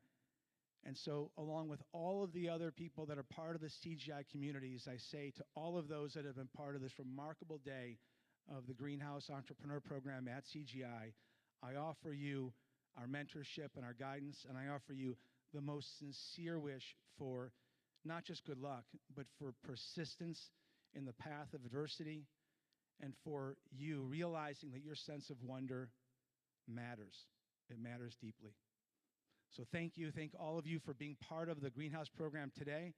I think I'm going to kick it back for the final close.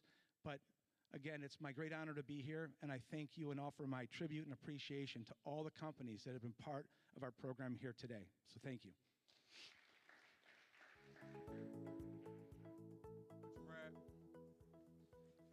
An incredible amount of experience to share as an entrepreneur and investor. Thank you so much for being here and for offering your support to these great companies that are part of our CGI Greenhouse cohort. Well, ladies and gentlemen, that is CGI Greenhouse. Thank you so much for joining us today. To close us out, I'll welcome back Nish, whose vision and hard work has certainly made all of this happen. Nish, what do you think about the programming today, and how can everyone here continue to support the entrepreneurs who participated? Hi, everyone. Thanks again. This was 4.5 hours, a marathon of 19 presentations, 4 panels, a couple of keynote speakers. Really appreciate everybody's been here throughout the day. I think we learned a lot. This whole year, as we've been talking about entrepreneurship for CGI, there's really 2 themes that have come up. One is that we're coming out of the pandemic, a lot of government stimulus to keep us afloat. What are the new ideas, new solutions, new approaches to solving problems we had before the pandemic and new problems we've identified since? What are the new solutions and new voices really addressing that? And that's some of what you've seen today. Similarly, the other topic that's come up over and over is that the definition of an inclusive economy now is unfortunately bigger than it was before. We have people affected by COVID whose economic livelihood has been changed. We've had climate change affecting our economy overall, not just needing entrepreneurial solutions, but thinking about what the future will look like.